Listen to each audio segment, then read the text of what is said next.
What's up, guys? Welcome to round 10 of the candidates. And this is the first stream that I've done watching some of these games. So I have a couple of hours here and I just figured I would hop on and see what's going on. It's a pretty good tournament so far. I haven't been able to keep up with everything, but I have some time now. So let's go ahead and check out some of these games. Fazian, hey, welcome. Viper X01, hey, thanks. Fiona, random stuff. What's going on, guys? Hey, Andrew.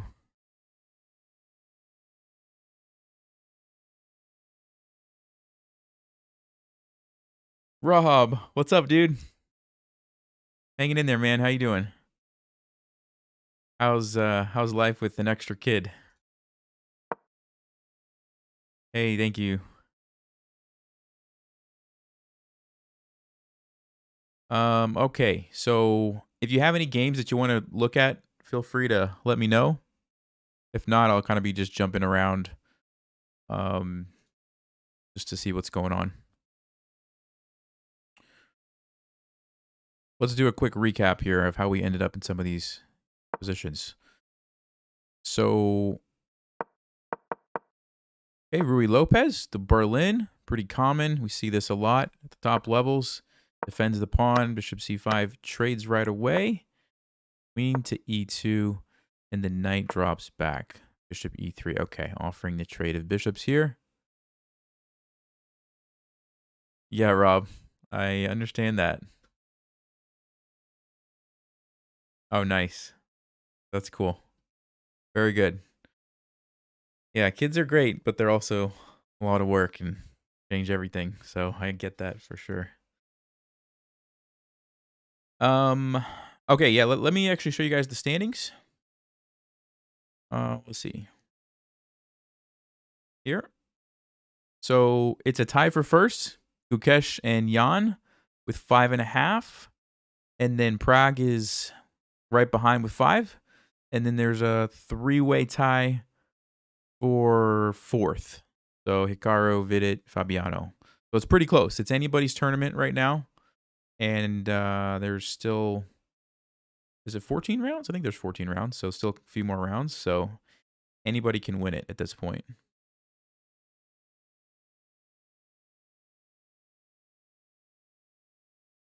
All right, so let's check another game here.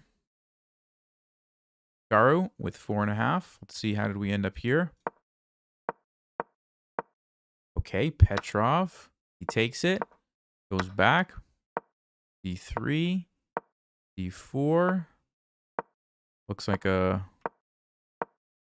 Oh, interesting. He pushes here. I don't actually know the theory on the Petrov. I don't know if this is good. I know a lot of times you don't want to do that because white will push forward and kind of like bust open this. But I guess because the pawns are traded, maybe this makes more sense now. I don't really know this theory, so I can't speak too much. Castles. It looks pretty equal. Pretty equal, pretty dry there. Not too much happening. All right, let's check this one.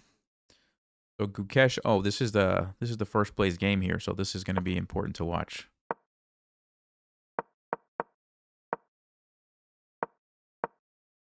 Oh, knight to e7. I don't think that's a super common move.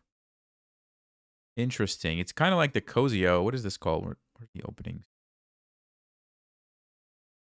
Oh, it is the Cozio. Okay, it's just that these moves were thrown in. Okay, this is what I play sometimes with black, except they don't usually throw in the a6. But basically, the knight a lot of times jumps over to g6, and you get some kind of different positions. The d4 trades. Oh, and he puts the knight on c6. Okay, that's totally not how I usually do this. So this is interesting. Queen e3. Okay. All right, and then the other game that's going on, only Riza and Fabiano. They both have 100 accuracy. Sicilian, main line. Well, rook g1. Okay. I guess that's a... Let me see how common that move is. Is that pretty common? No. I mean, it's not very common, but it's been played 800, almost 900 times. So it's not like totally new, but it's a little bit unique. I guess white wants to play g4 right away, and you want the rook to be there for some reason. Interesting. Yeah. Oh, this is called the freak attack. The freak attack. Rook g1. There you go. Freak attack. I just learned a new opening. What's my prediction for who's going to win? I knew someone was going to ask that. You know, I haven't been following it enough to even give you a good answer. I feel like Jan has a good chance just because he's been here quite a few times and he's won it before, but I don't know, it's really anybody's tournament, honestly.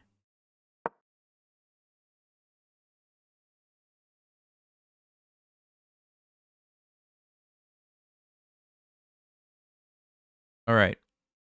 Let's go back here, see what's happened. Anything interesting? So black just plays queen e7, leaves the tension between the bishops. Knight comes out. Okay, not too much. Caro just drops the bishop back. Okay.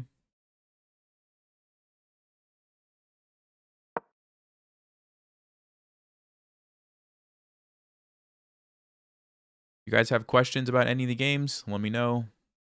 It's usually pretty slow. There's this usually there like a quick flurry of moves in the opening, and then there's generally a pretty long pause when players get out of their opening preparation, and it kind of slows down quite a bit. So lots of time for me to answer questions and stuff, most likely.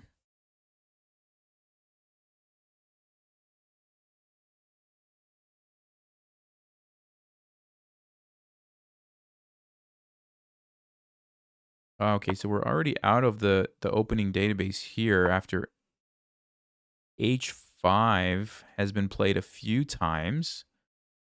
And then according to chess.com, it looks like bishop c4 has never been played.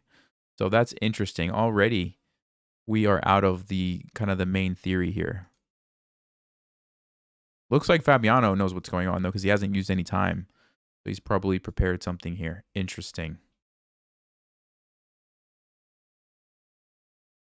This might turn into a pretty nice game. It looks like it's going to lead to some wild stuff. Go back to the Hikaru game? Yeah, sure.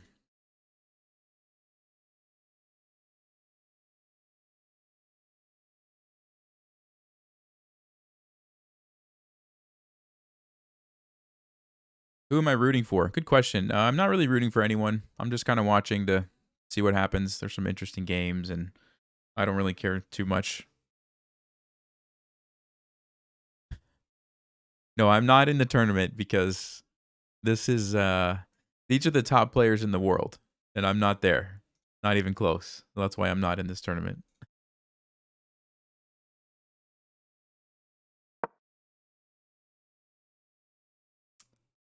Do people ever talk about the meta at tournaments like this? What are general trends in openings? Or does that not really apply to chess? It's a good question. I mean, I guess it kind of applies. Like sometimes you'll see a particular opening more often than not, but like the fact that we have engines and computers now to analyze the games kind of changed everything, because now if there's like a particular line that's totally winning, people are just going to go study it and then see that it's like a bad line and they're never going to play it again, or vice versa. So yeah, it's kind of gotten weird to where there's so much preparation and like memorization, and that's like why Magnus is pushing for like Fisher random chess to be more common, because it kind of takes the opening preparation out of it and you're just playing chess, which is how chess started, right? Before Stockfish showed up and kind of changed everything essentially. B5 getting the question mark there. Interesting.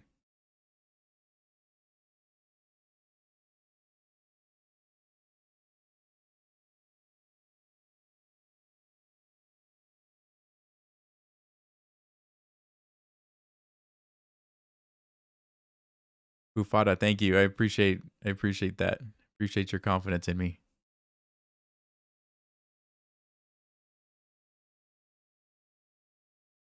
Starting with the book club. Yeah, the next one's coming out on Friday. So it's going to be every Friday is when the book club episodes will come out. If you don't know what he's talking about, we're going through this book, Logical Chess, and I'm posting like a recap of each game. Super good book. It's really great. So if you haven't seen those, you should go watch those videos. But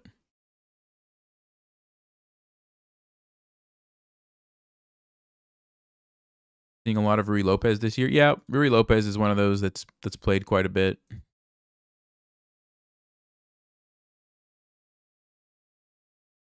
How much of chess at the top level is preparation, memorization versus tactical play? Yeah, good question, Kyle. So it's both, but it's like if you don't do the opening preparation and the memorization, you'll just lose without even getting a chance to like get into the tactical part and the end game part. You'll just like be in a lost position straight from the opening. So you kind of have to do that memorization preparation just to get into an equal or maybe slightly better position, and then all the tactical stuff starts happening kind of mid game and towards the end of the game. So it's both, but you'll never even get a chance to show like how good you are at tactics or end games or whatever if you just get blown off the board out of the opening, which is what will happen to a lot of even grandmasters if they don't, haven't studied the openings enough. We'll see what else is happening here. Nothing really there. Nothing really here. Ukesh is thinking quite a bit. Nothing new here. Okay. Ding feeling the stress. Got the impression that he left quite worried about defending as soon as he won. Yeah, probably. I would imagine it's a lot of pressure. Especially, it's kind of a whole it's like a weird situation, right? Like because Magnus just decided like I'm just done playing. I don't want to even try to defend my title anymore. And so it's not like normal. Like normally somebody's playing, they're playing, and then you get up there and you beat them and you have that confidence boost as opposed to Magnus is like, I'm just going to stop playing, So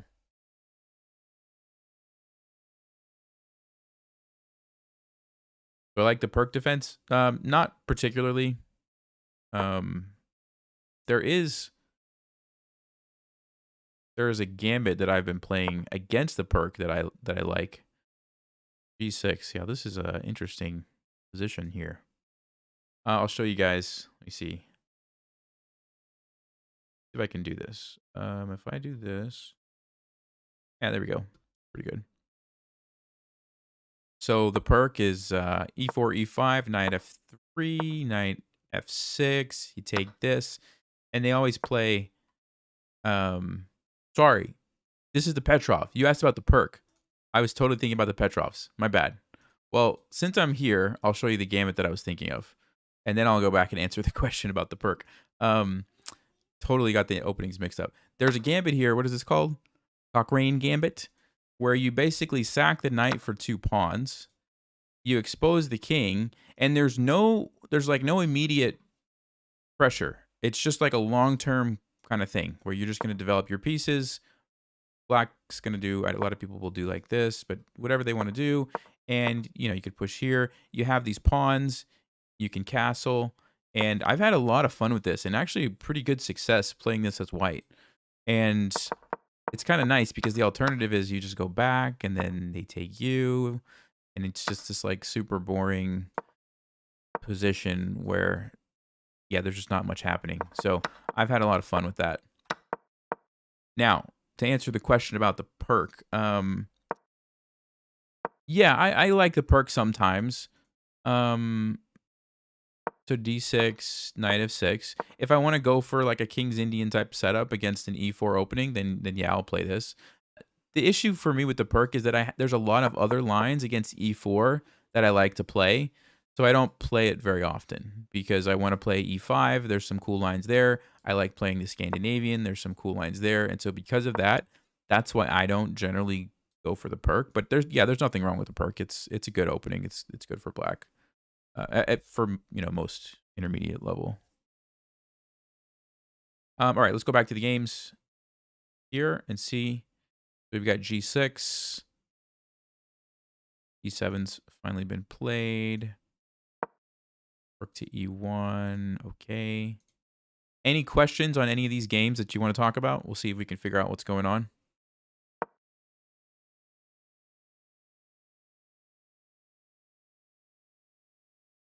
Why don't we see a lot of Caro-Kann in tournaments lately? I think if white knows what they're doing, they just get a nice slight advantage in a lot of cases. And I guess that's why. Although, could be wrong.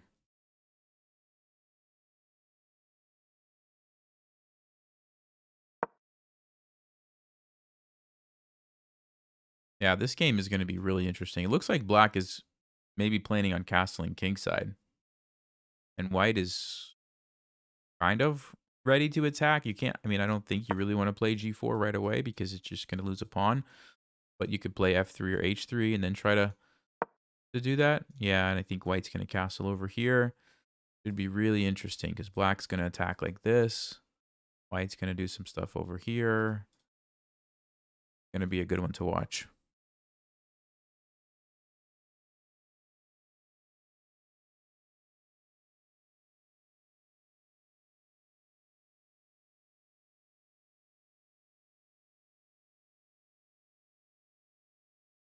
Yeah, Rob. I mean, I think one thing too that a lot of people don't think about is like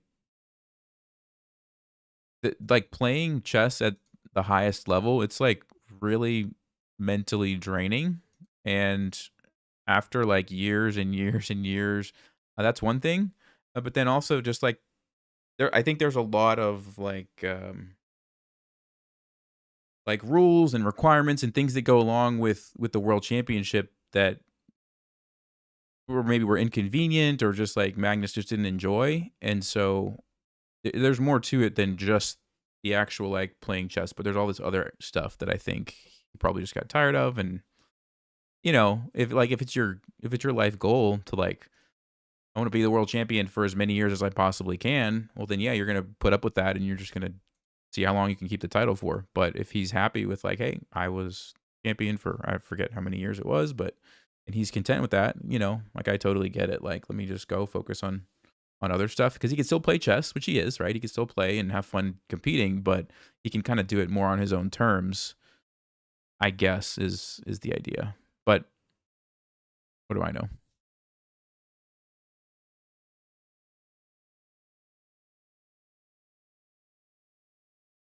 I think Prague will be in the top 3 at the end of the tournament. I wouldn't be surprised. I wouldn't be surprised. He's playing pretty well. He's having a pretty good tournament. So, yeah, I could see that.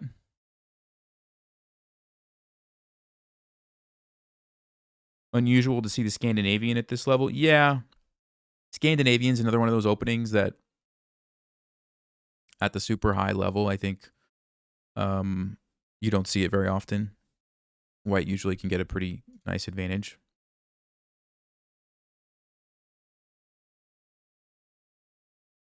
Why do they spend so much time on the opening? Well, because at this level, like even a small inaccuracy can basically cost you the game. I mean, if you look at the accuracy of most of these games at the end, they're usually like above 97, right? Like most of the games are played around like 97, 98, 99 accuracy. So even like a subtle mistake at the beginning is going to cost you. Why they're spending so much time.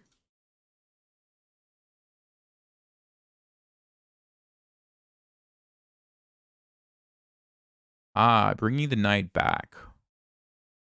So there's a good question for you guys. Why is white moving the knight back? So let's just go back a few more moves. So we're developing bishop to d6, plays knight to d2. What do you guys think the idea is? Or maybe there's a couple of ideas. What are some ideas? There's two that jump out at me right away. One is probably the most likely one, but there's a couple of ideas. Trying to put it on c4. Yep, that definitely could be a plan. Maybe trying to trade for the bishop, which could be. I mean, it's going to also fix Black's pawn structure a little bit, so I don't know, but maybe. Yeah, knight c4. Yeah, f4. Exactly. I think white's going to try to play f4 at some point. Probably not right now because you're just losing a pawn, but you can castle, play f4 like that. You can castle this way and bring a rook here and later play f4. So that looks like it makes a lot of sense. There's also this idea of allowing the queen to come over here. I don't know how likely that is that we're going to see that. Maybe that's a secondary reason, but I'm thinking primarily it's f4. We'll see if that actually happens later in the game.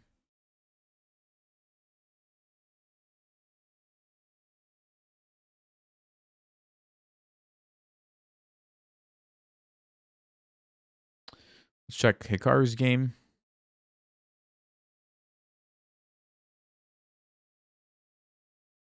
Nothing new here.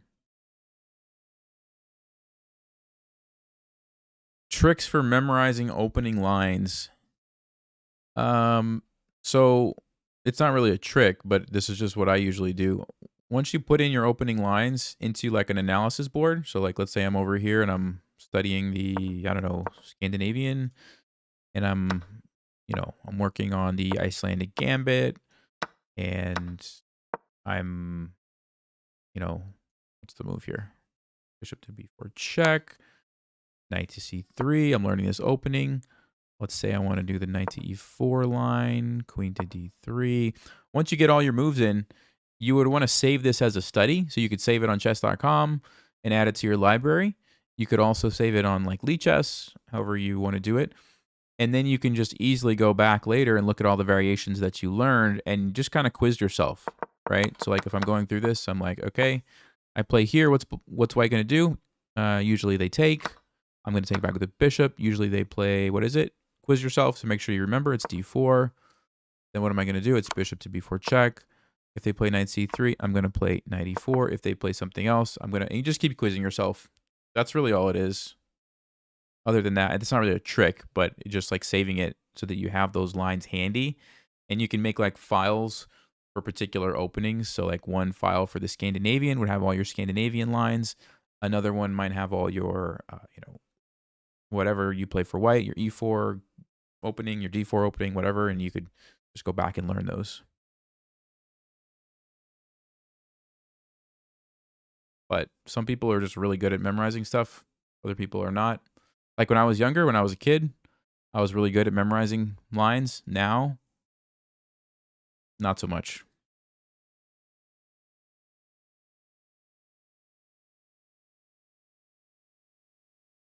Yeah, no problem, Kyle.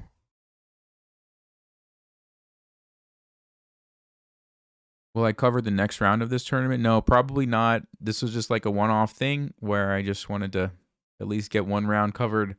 I don't usually have too much time during when they're playing, so probably won't be able to cover some of the other ones. But a5, interesting. So black is just clearly launching the pawns here, and we'll see how Hikaru is going to respond to that.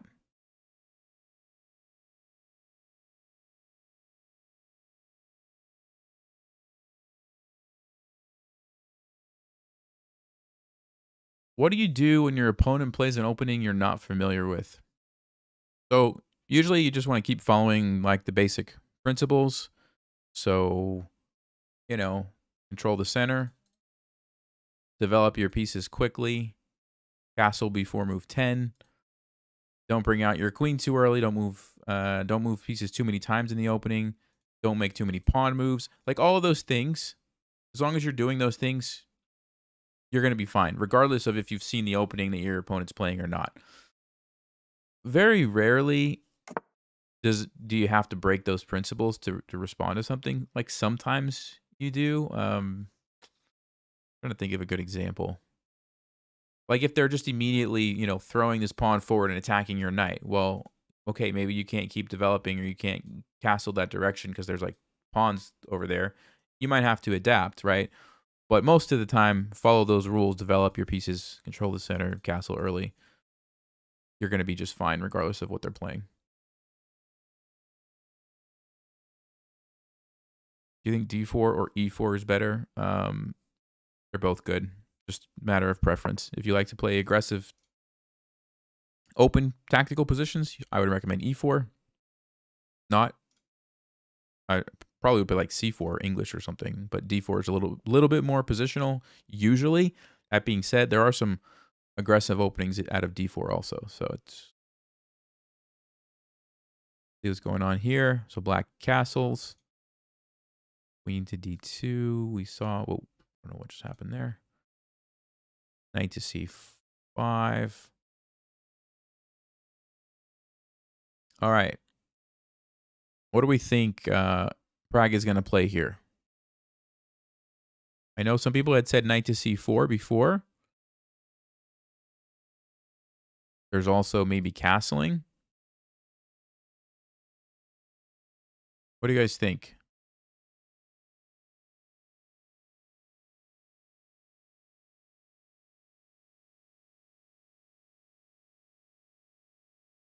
Hey, thanks, Nick. Appreciate that.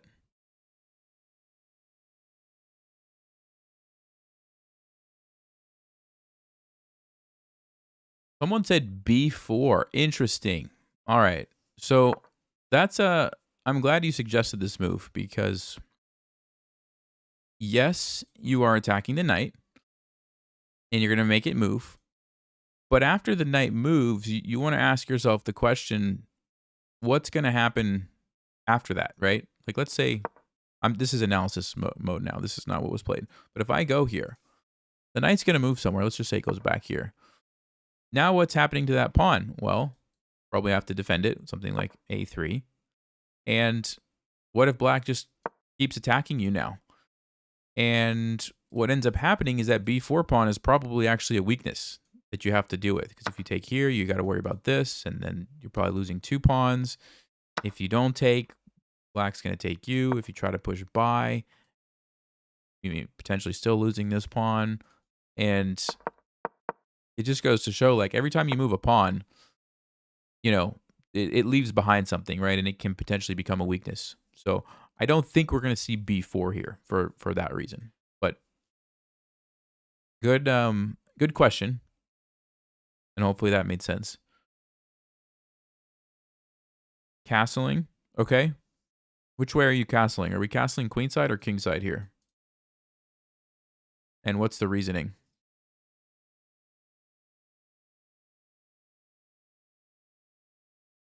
Nick says knight to f3. I don't think we're going to see knight to f3 because we just saw knight to d2, right? White just brought this knight back for a reason. Maybe it's f4. Maybe the knight's going somewhere else. But I don't think he's going to go back because I can tell you Prague knows the opening principle of don't move the same piece multiple times in the opening. He's probably not going to do, like that. Now, that being said, you could argue that he's moving it multiple times by going like over here. The difference is he's pretty much already developed. The only thing he has to do left is castling, and he might be intentionally waiting. And so, but yeah, just because he already came there, I don't think we'll see knight f3. Oh, you just got here. Yeah, no problem. So yeah, this is what happened before. He just brought it back to d2. That's not what happened in the game. That was our analysis. We're still waiting for white's move here.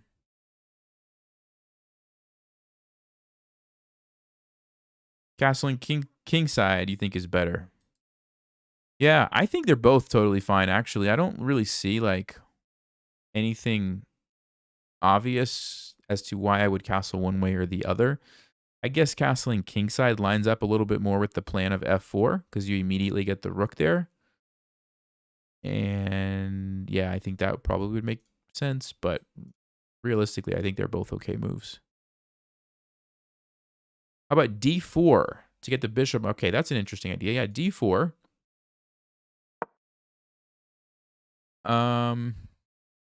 Okay, take. Yeah, it makes sense to me. Engine is saying knight to e6 makes you go back, and then black's a little bit better. I don't know why. For some reason, white loses a little bit of advantage by doing that. I'm not sure if it's because it opens up black's bishop as well, and the fact that after knight e6, maybe you just have to go back. It actually makes black's position better, I guess is the idea. But yeah, interesting idea there, Rob.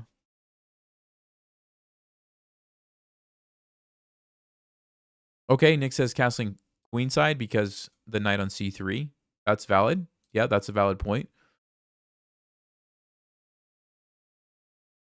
Okay. Yep. So I could see either direction making a lot of sense here.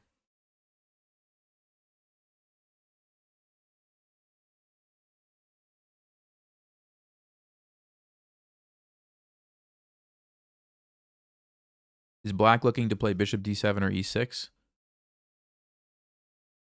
Um, yeah, I think so. Well, let's see. So black brought the bishop back, played knight to c5. Oh, did we have some moves here? We did. Okay, we just got knight to c4, was just played, and then immediately knight to e6.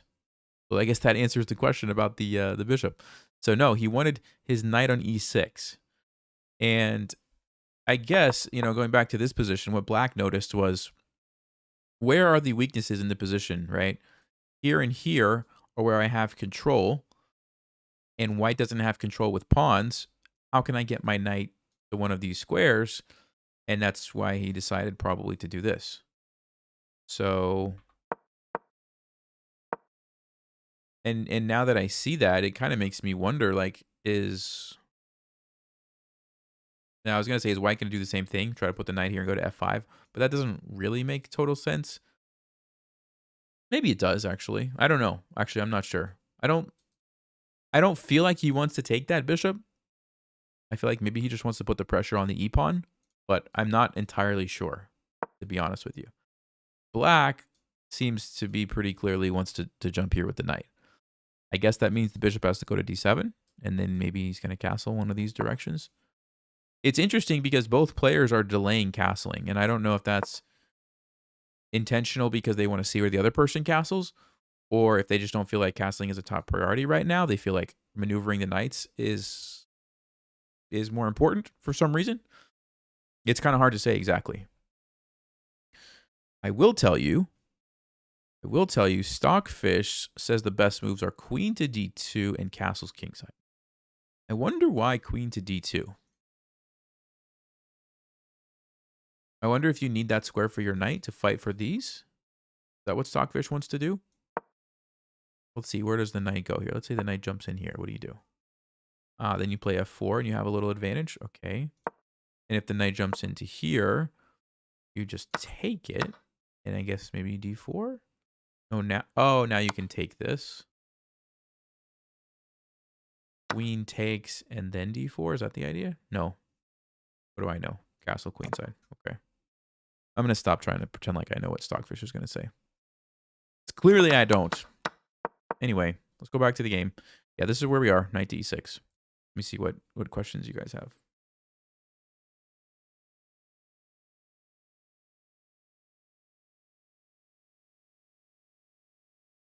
Is exchanging the knight for the bishop okay here? Yeah, I mean, you can definitely play that move. The reason why I personally, well, there's a couple things that I would think about. Number one, I'm going to be fixing black's pawn structure, which, how big of a deal is that in this position? Maybe not a huge deal.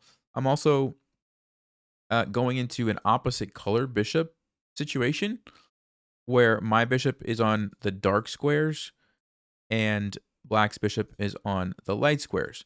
And what does that mean? Well, a lot of times those positions can either be very drawish if you go to the end, or if you're able to create an attacking situation, it can be very dangerous. So in this situation, it's looking more like a draw type of situation because nobody's really attacking. And so if I'm trying really hard to win with white, I would probably avoid that. If I'm okay with a draw, then maybe I'm more likely to make that trade, if that makes sense.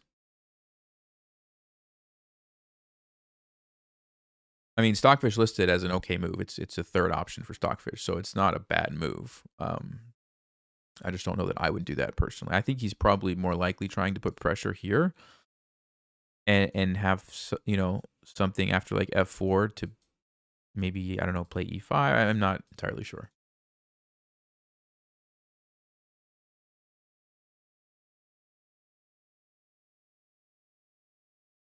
Okay, some questions coming in here. Um,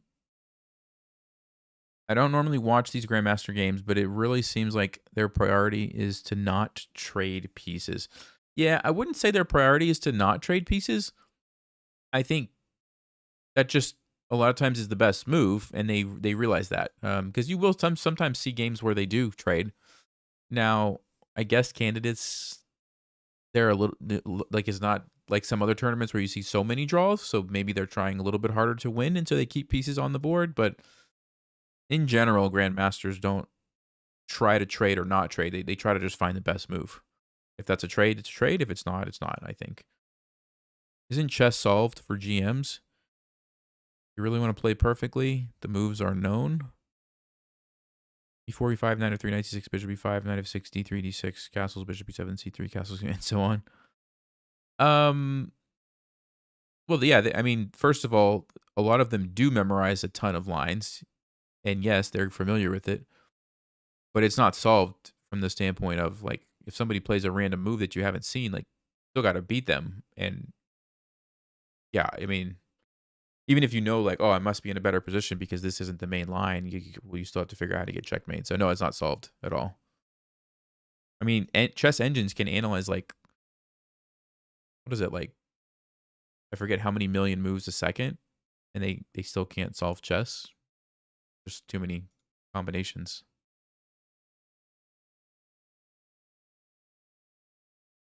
All right, let me check on some other games while we're waiting to see what Black is going to do here. All right, let's go back a few moves.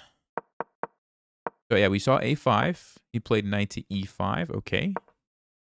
Rook to a6. Defending the knight with the rook. Interesting decision there. Knight to d2. Okay. Not too much.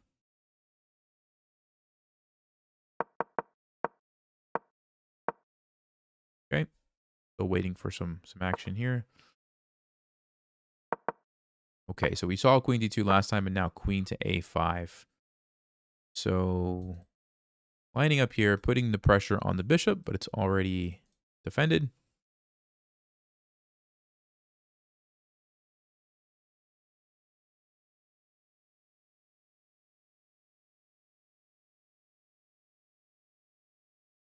Wall.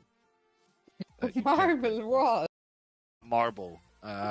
Well, maybe marble because Oh, this sorry knight guys. is very good. Sorry. Maybe a cement. Sorry. All of the windows that I have open just started playing audio.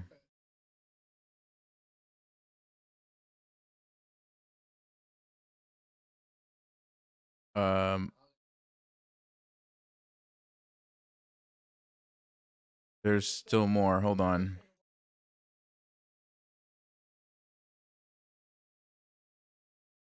Where's it coming from?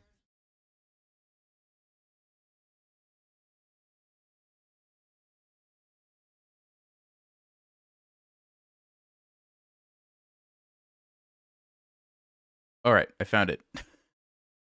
That's the problem when you have like so many tabs open on chess.com and then they just all of a sudden start playing the audio from Kick. So can somebody tell me in the chat what happened with Ali Riza? Because I didn't see or hear anything. Like I heard something happened, but I have no idea what happened.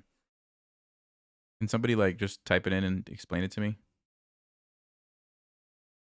Oh, sorry.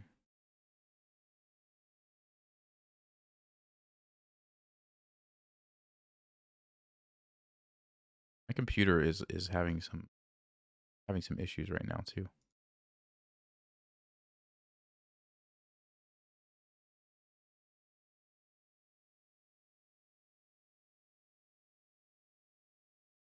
Interrupted mid-match about his shoes being too loud and distracting. Oh my. Wow. Okay, I didn't hear that.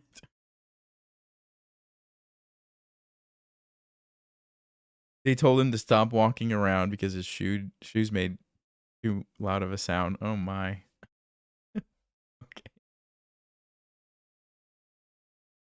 You know, it's funny because like when I used to play in tournaments, I would get annoyed sometimes when people would get up and leave, like, get up, come back, get up, come back from the board so often, because it is kinda distracting, right? Like, you're trying to look at the board and think, and then they sit down, and they're, like, putting their water, and they're, like, drinking, and then they get up, and they walk, and then they come back, and but I've never heard of, like, shoes being too loud. That's a new one.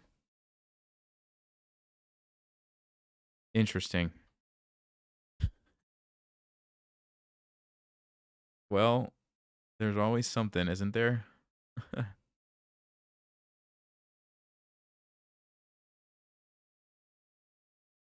Okay. Alright. Let's see, any more moves here? Okay. D7. Alright. Knight to A5. I think we saw that already. Ah, we do. Okay, so we did see castle queenside. And black responds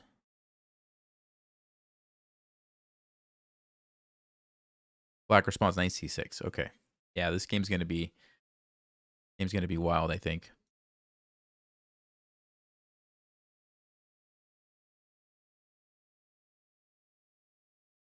My 1-year-old is sounds like he's losing his mind. I think it's nap time and he doesn't want to sleep. So yeah.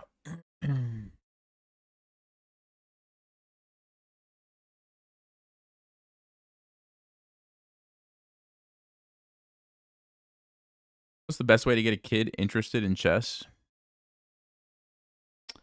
Um, I don't know what age you're talking about, but like from very, very little age, most kids are kind of naturally drawn to like the chess pieces and the board, I think. At least ours kind of just they see a chess set and they're like, "Ooh, I just want to go like grab the pieces and, you know, see what that's all about."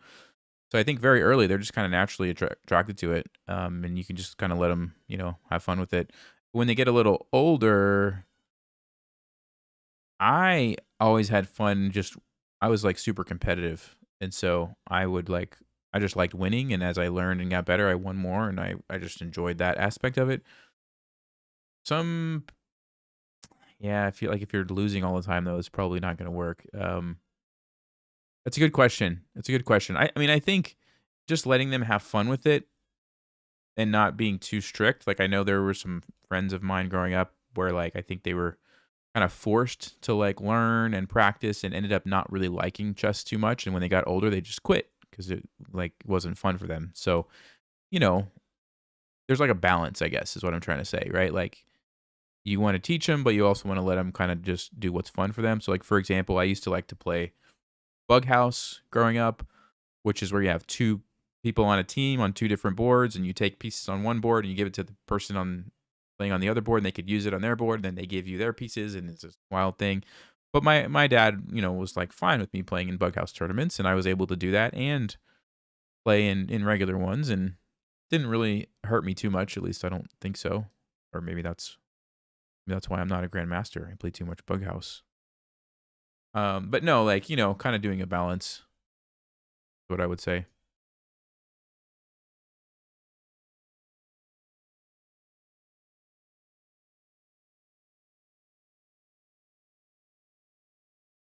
Is it a good time for Fabi to push queenside pawns? Queenside pawns? Are you assuming? I think you're probably asking about the kingside pawns. Queenside pawns definitely not, because your king is there. You don't want to be like moving these forward. These pawns, maybe. Now it's interesting because black hasn't castled yet, although I would suspect that's where his king's gonna go. It's not a guarantee. He could just leave it in the center, in which case I would be thinking, how can I open up the center? So like maybe trading here and trying to play E5 somehow. I I mean, you might even be able to consider playing E5 straight away. So here's what I'm thinking, guys. Here's what I'm thinking. We take this and we play E5. And if the queen takes, I can slide the rook over. And does the engine agree with me? Yeah, I think the engine agrees with me. Yeah, white's gonna be winning here probably because you've got the pin You're going to be able to take this. I mean, black's probably going to be in trouble, I guess. If they take with the pawn, there's almost checkmate, but there's a queen sitting over here, so it doesn't quite work. Yeah, and this, I guess, apparently is slightly better for black. So it's not quite ready to attack, but that's the kind of stuff that I would be thinking about, right? Like, how can I bust open the center to get to the king? Now, if he castles this way, then yes, I think pushing some pawns to open the files is what you want to do.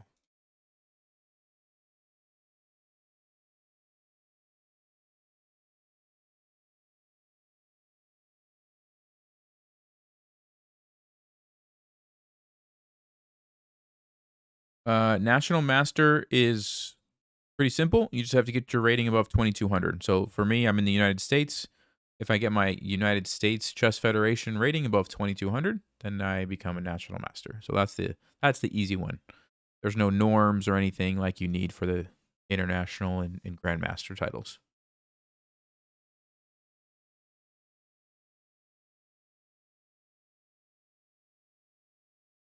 Andrew, that's awesome. I'm glad you're getting back into it. That's great. Good to hear that. Matthew, I've always wondered if chess played perfectly would be a win for white, since maybe white can win the pawn race with the free tempo they start with. Yeah, I think if chess ever does become solved, which I don't think it will, but if it ever did, I would bet it would be a draw. Um, there's just so many ways to draw if you don't mess it up, right? That I think it would probably be a draw. But yeah, who knows? Could be wrong. Oh, sorry about that. I think I don't even know what I did. Sometimes like my computer just does some weird stuff. It's like I don't know what just happened. Anyway, can I comment on the women's section? We can look at some of the games. I haven't actually kept up with that section at all, but we can definitely look at some games while we're waiting for these guys to figure out what they want to do with their pieces and stuff. Yeah, nothing's happening there. D7, we saw that, and we're still waiting for. No, we have a move. We do have a move. Queen to D2. Aha. So he does play. He does play the top stock fish move. I'm curious to see what the idea is. And F6 is played. Now, F6 is weakening this diagonal. Can anybody tell me why that's maybe not such of a big deal? Why is that not such a big deal for black? Play F6.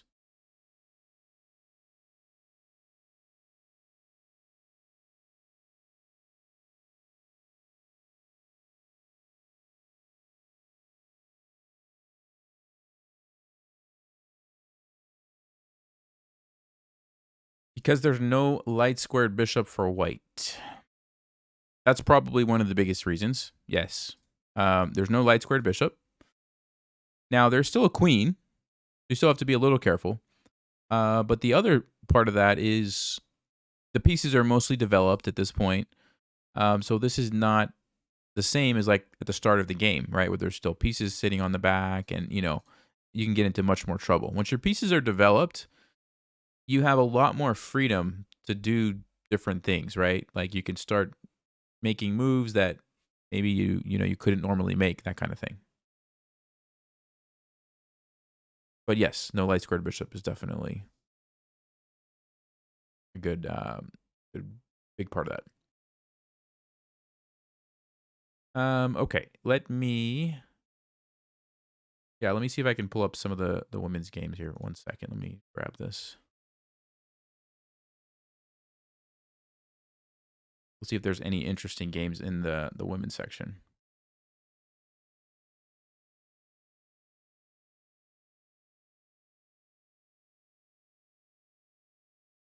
Okay.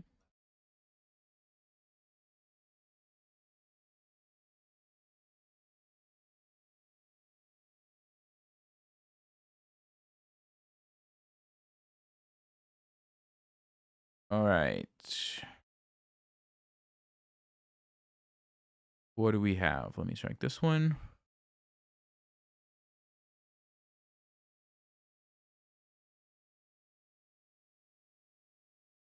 Okay, not really.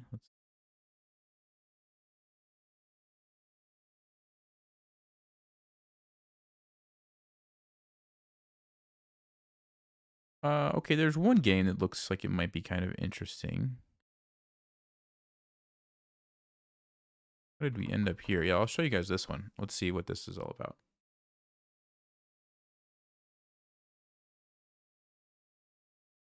So I have not followed the women's at all, so I don't know anything about who's winning or who these players even are. And I don't think I'm going to try to pronounce these names, at least on some of them. But you can at least look at the games. Okay, so Grunfeld usually leads to some pretty interesting positions. Let's see. H4. Okay, yeah. So white does decide to launch Harry the H pawn straight away. Ooh, and black castles right away. Not even worried about that. H5. Okay.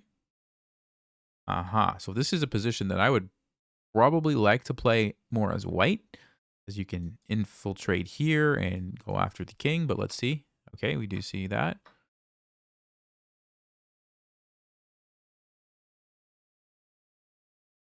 Rook H4. Interesting move. Sacking a pawn. And I wonder why. I wonder why you don't just take this.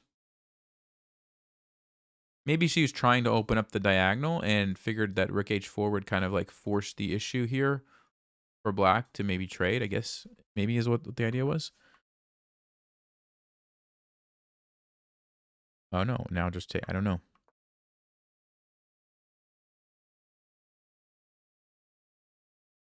Okay, so there's a thread here of this if E5 is allowed to be played, right? So E5 is going to chase the knight away. You jump in with the queen. So black plays Rook F8 to defend. And this is where we are right now. You could still play E5, but then the knight's going to jump here. Then the bishop's going to probably support it. That's going to be a very annoying knight, so I don't think you want to do that. It's interesting because what does white do with their king? I don't think you're going to castle. I guess you're just leaving it sit there. So I'm thinking rook c1, try to come in like this. Probably what I would do. Stockfish says rook b1.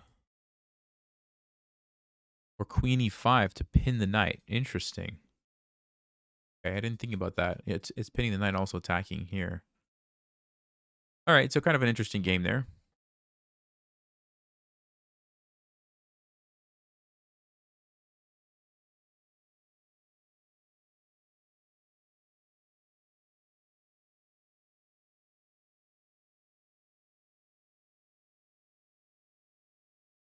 Players in the top 100 typically have other jobs. What's the financial life like for someone rated like 40th in the world? So I think, first of all, I've never been that high. But from what my understanding is, when you're the very, very top, you can make a living.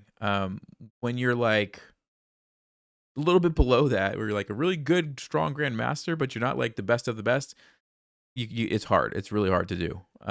Because you kind of have to win most of the tournaments to make any kind of decent money from prizes. And then nowadays, like take Hikaru, for example, he's doing very well streaming and doing other stuff like that, to where competing is kind of like a side thing for him. But I mean, like, a few years ago, there wasn't all these opportunities from YouTube and chess has grown in popularity a lot the last couple years. Like it's kind of exploded. So I think there's a lot more opportunities now than there was, right? Like now you can make a course, you can write a book, you can coach. There's a lot of options at this point. So, but to answer your question about if they have other jobs, like I'm sure that a lot of them do. The best of the best, I don't think really would.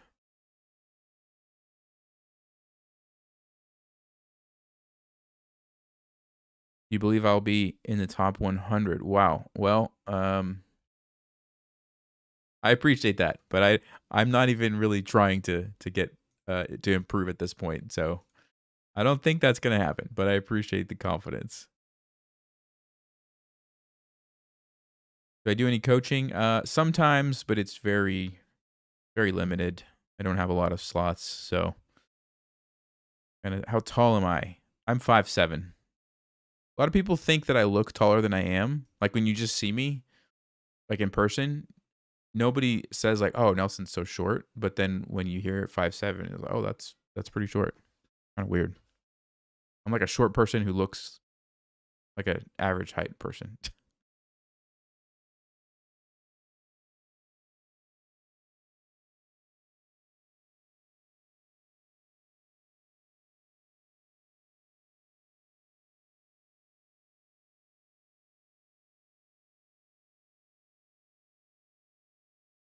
Okay, I just got some instructions from my wife.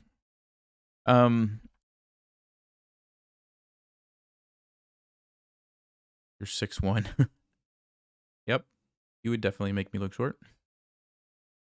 Um,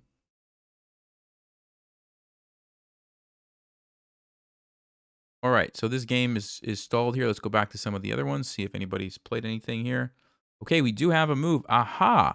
And Prague decides to trade the knight. So, interesting decision. And Black decides to not fix the pawn structure, but take with the queen. So, very interesting. Now, why might Black do this? Why might Black not take with the pawn and fix the doubled pawns? Any ideas there?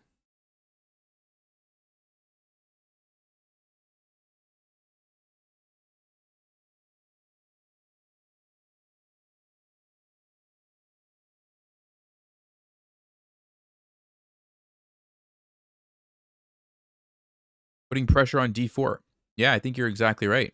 I think he's basically saying, look, I want to probably castle here. I want this rook to be on d8, and I want that pressure from the rook and the queen and whatever's on the d file to help me with maybe d4 or, just stop white from doing something like this. And if you take with the pawn, you don't have that. So it's a trade-off. Here you fix the double pawns. Now you can maybe play d5, which has benefits, but leaving the D file half open also has benefits. So he's basically saying he thinks that's more important, which is interesting. And we also have another move, knight e2. Okay, so Prague just brings the knight back. So he's doing a lot of dancing around with the knights this game, right? The knight went here and then traded, and now it's going this. And he can get away with that, right? Because the position's totally locked up. You know, both players are kind of doing that. Both players are waiting to castle and just doing this maneuvering.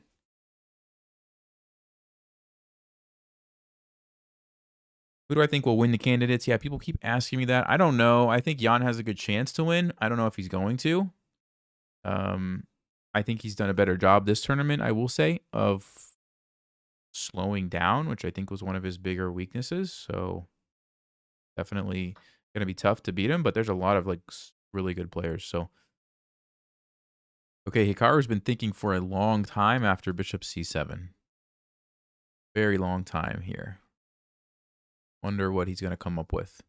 Stockfish says just play knight f1 and jump your knight to e3. We'll see what's going on over here. Let's back up a few moves. So knight to d5, b5. The bishop retreats. Okay. Queen to g3. Ah, interesting. So Jan is trying to set up something here. There's that. There's this. You've got the bishop lined up. So black has to be careful. How do they respond? Bishop d6. Okay. Bishop f4. Yeah, I like that because you're developing and you're meeting the threat at the same time. Bishop takes. He takes with the queen. Interesting. Okay. This is a key game because both of these players are at the top, right? 5.5 is the top score. So if somebody wins, they're gonna have a very nice lead. If they draw, obviously, then they're still neck and neck.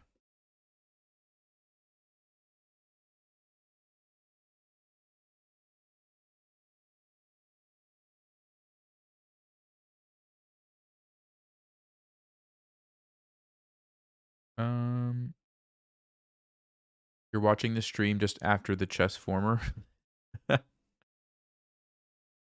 Yeah, the knight's coming down here. um, that's funny. All right, anything new here? Ah, we have some new moves.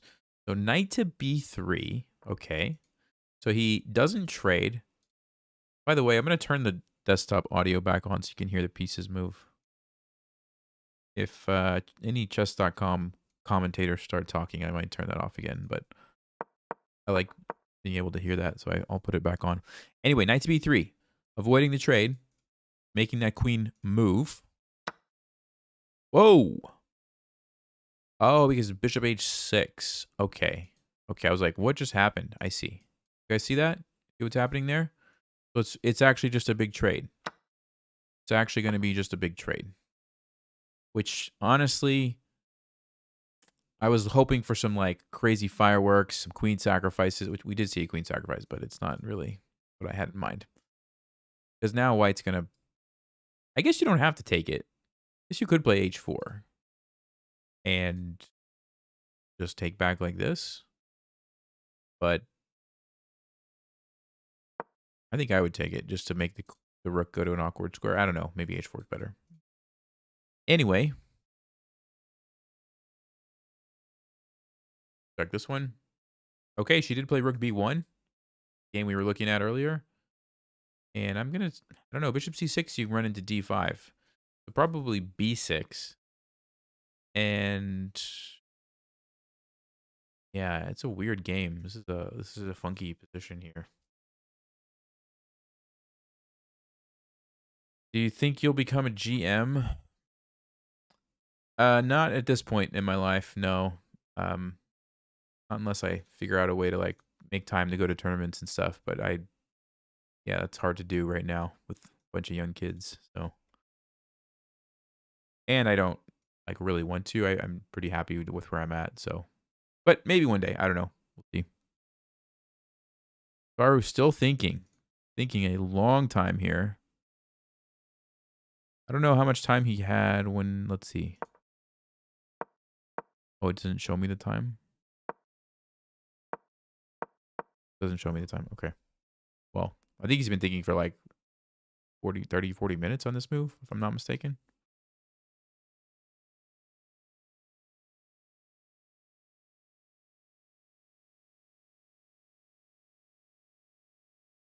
Okay, d6.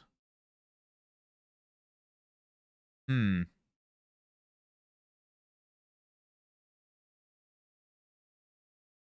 H6. Any moves here? Nope. No moves. Okay. All right. Which game do we want to stay on for a little while? Shocker. Welcome to Stalematers. I heard a move. When was it? Heard one. Oh, wasn't Hikaru. Ah, castles. Okay. So d6, castles. I mean, white's position looks very pleasant, but the engine thinks it's pretty equal. But if I had to pick someone, I'm going to choose white.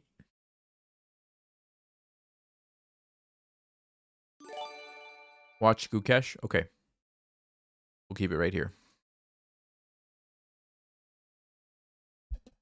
Yeah, it is. It's most important, and it's kind of interesting, too. So we'll leave it here for now. Yeah, no problem. Thank you.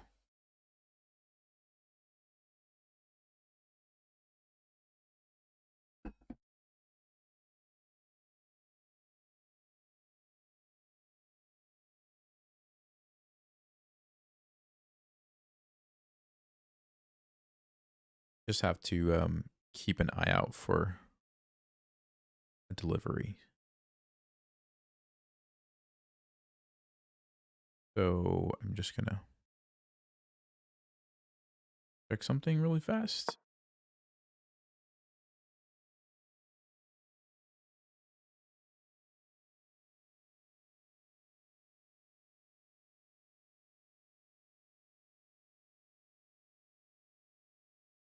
Can I flip the board? Yeah, I can flip the board.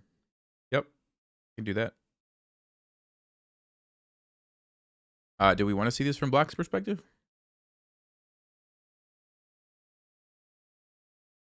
All right, let me do this. Sorry. Second. Let's readjust this. Pretty good. And flip the board is right here. Well, this is what Gukesh is looking at.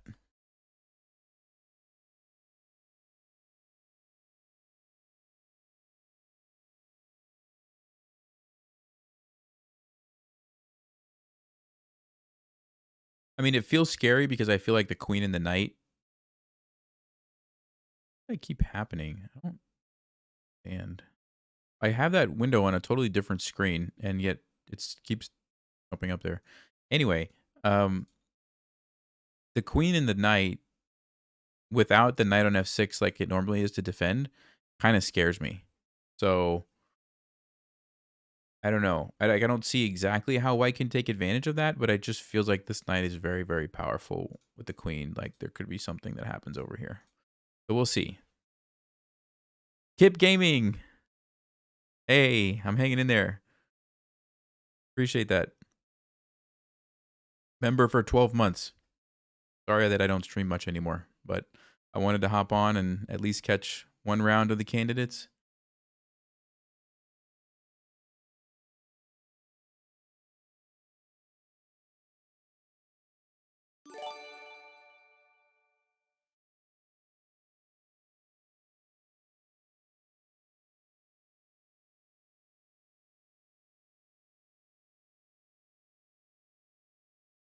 Yeah, Kip, so here's the Hikaru game. Playing Abasov. And he's been thinking for a very long time on this position. Very long time.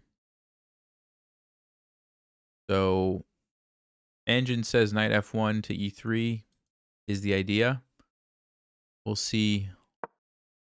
Okay, that was I was going to say that was the second idea. So Engine wanted knight f1, but then second option was queen f3. So he does go with one of the stockfish moves there. I mean, I guess one idea is that you want to take the knight. And if the black queen takes, then you lose the pawn on d5, right? So bishop e6 to defend that, maybe? But I mean, I guess you could also just say, even if you defend that, like let's just say bishop e6 is played, right? He could also just trade here if he wants, totally mess up the pawn structure. Now, Engine doesn't really say that that's very good for white. It just gives this as equal, which is interesting. The king, I guess, just does a pretty good job, and supposedly this is equal.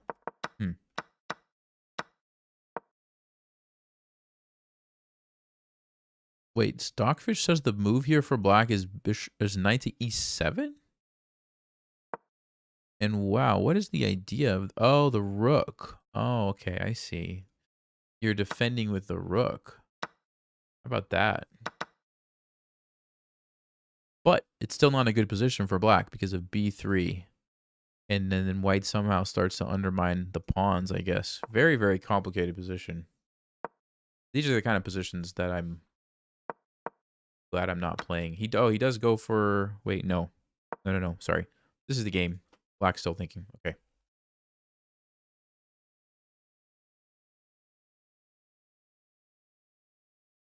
Do I have any courses from 700 on? So the 1,000 to 1,500 course would be the best one. Might be... I don't actually think it would be too advanced for you. I think you could follow along with it even at 700.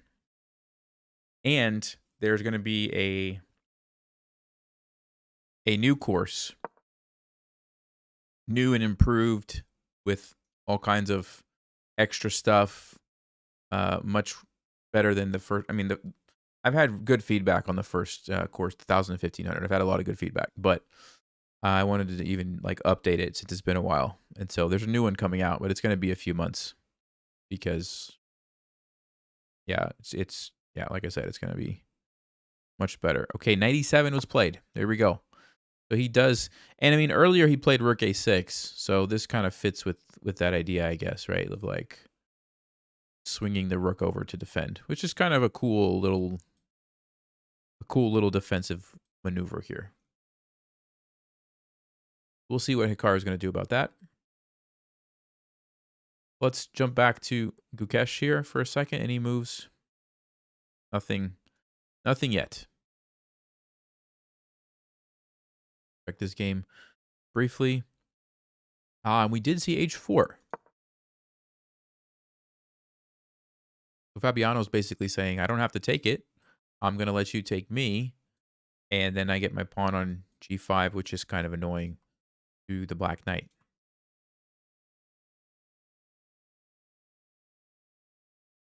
Let's go check this game from the women's real quick. Okay, b6 was played in f3. So she's going to try to put the king on f2, I guess, is the idea maybe. Or leave it there and just supporting these squares. All right. Back to Prague's game. b6 was played. Okay, b6. Maybe he wants to put the bishop here in castle. And again, going back to that decision to not take with the pawn, you can see that the queen and the rook would be lined up here. Maybe the knight can jump in. Okay. Back to the Gukesh game. Gukesh can take the bishop. Yes, absolutely. So this can basically happen anytime black wants this trade. Unless tactically white is able to do something with the knight and sneak a bishop move in here. But it's black's turn, obviously, so they could take it right away. The drawback of that is then the rook on a1 can become a little bit annoying for black.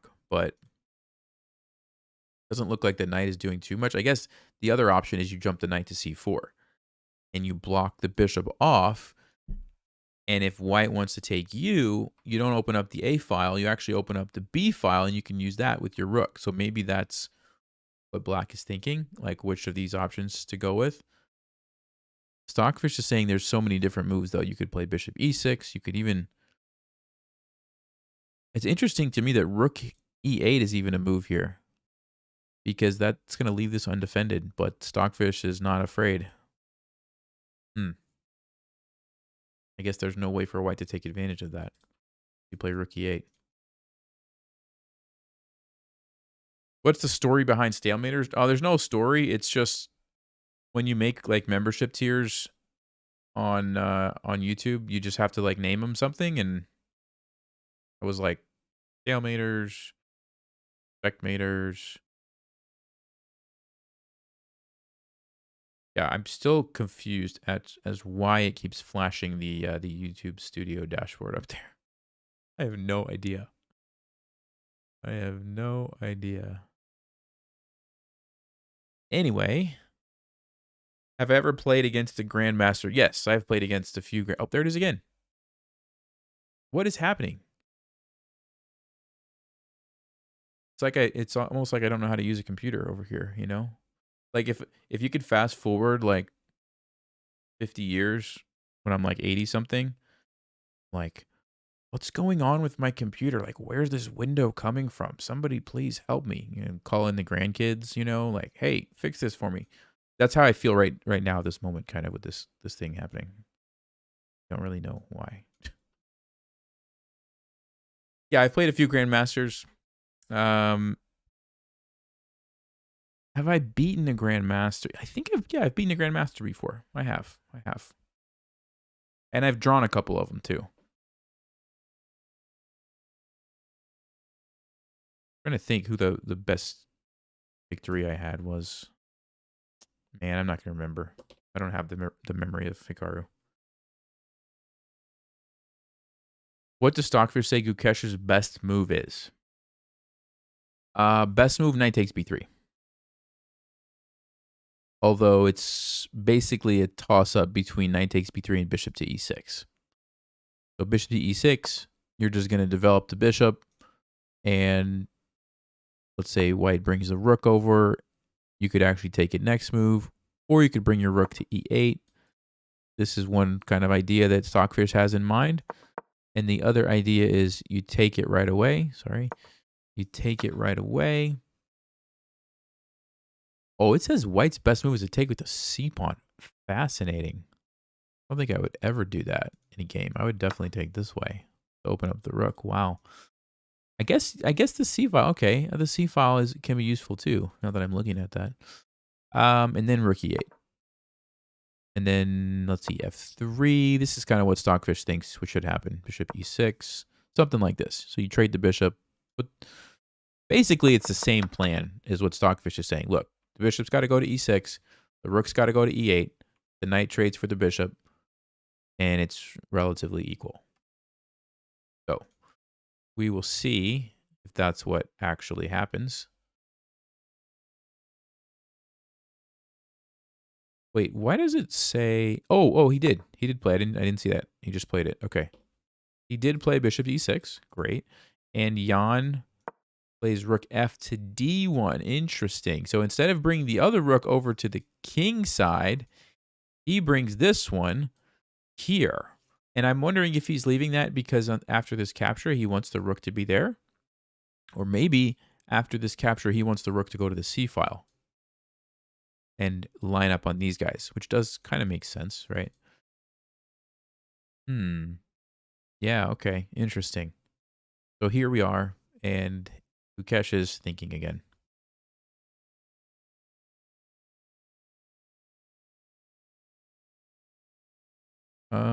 Let's see.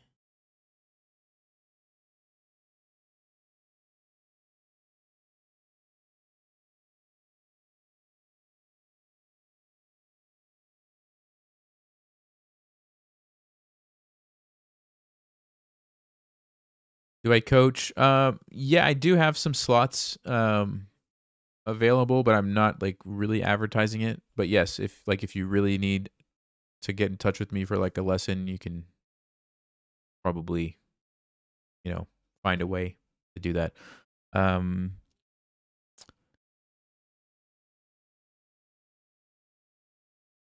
was I rooting for when Ding and Yan played? I didn't really have anyone in particular I was rooting for. I know that's a lame answer, but the truth. Wasn't really rooting for anyone. All right, let's go ahead and see what's happening over here. Nothing has been played, so h4, bending the queen.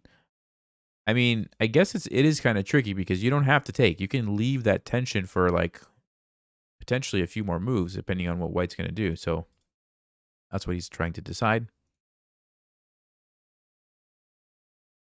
We do have some moves here on Hikaru's game. So b3 was played, which basically was the Stockfish idea. a4, okay. And then Stockfish wants b takes a4, which is what Hikaru plays. And what's the idea? Get the rook on the b file and go from there, essentially. Okay. So that's where we're at on the Hikaru game. We have a few moves here from Prague. Let's see. f4 was played. Okay, so remember we talked about this a while ago, right? Moving the knight to play f4, and it happens several moves later.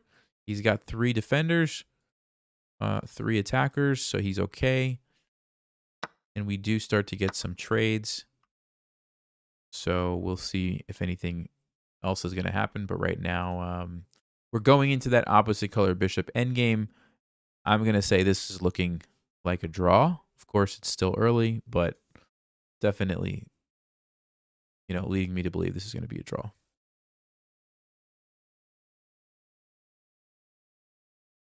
Okay. Let's check on the women's game here. Nothing new has happened there. Okay. All right. Let's go back here to the... Okay, we do have a move. All right. So Gukesh plays rook to e8. So he's going with the Stockfish idea. Bishop e6, rook e8. And I mean, it makes sense, right? You're developing a piece, putting the rook on the half-open file. Nothing crazy is going on there. Leaving the tension here. He can really take that whenever he wants at the moment because white has no way to get the bishop out of there. Of course, if white plays like a3 or c3, then I think we would see the capture because you don't want to let that bishop escape. But got some time right now.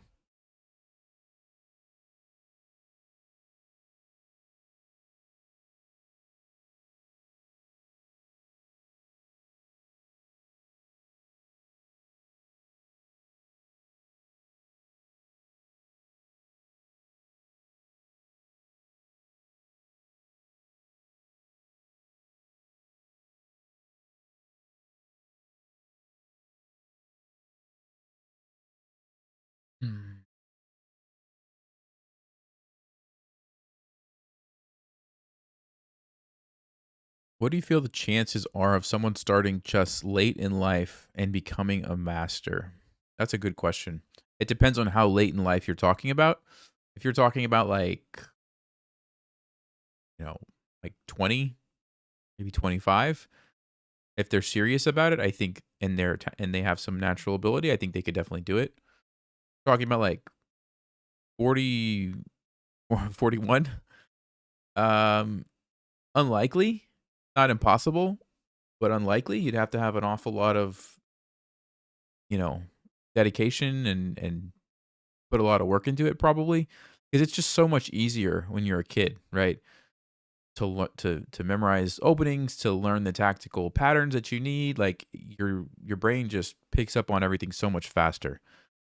And of course, you could still learn stuff when you're older, but it just happens at a slower rate, right? Especially with chess, I feel like. So 32, yeah, you could probably do it.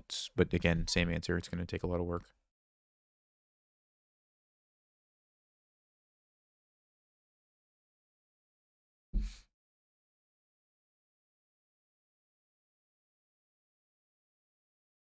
Because like it's weird. Like there's openings that I remember from when I was a kid that I learned that I remember now, but then I'll like learn an opening like a couple months ago, and I've already forgotten it. Right? I just don't have the same like memory that I did back then.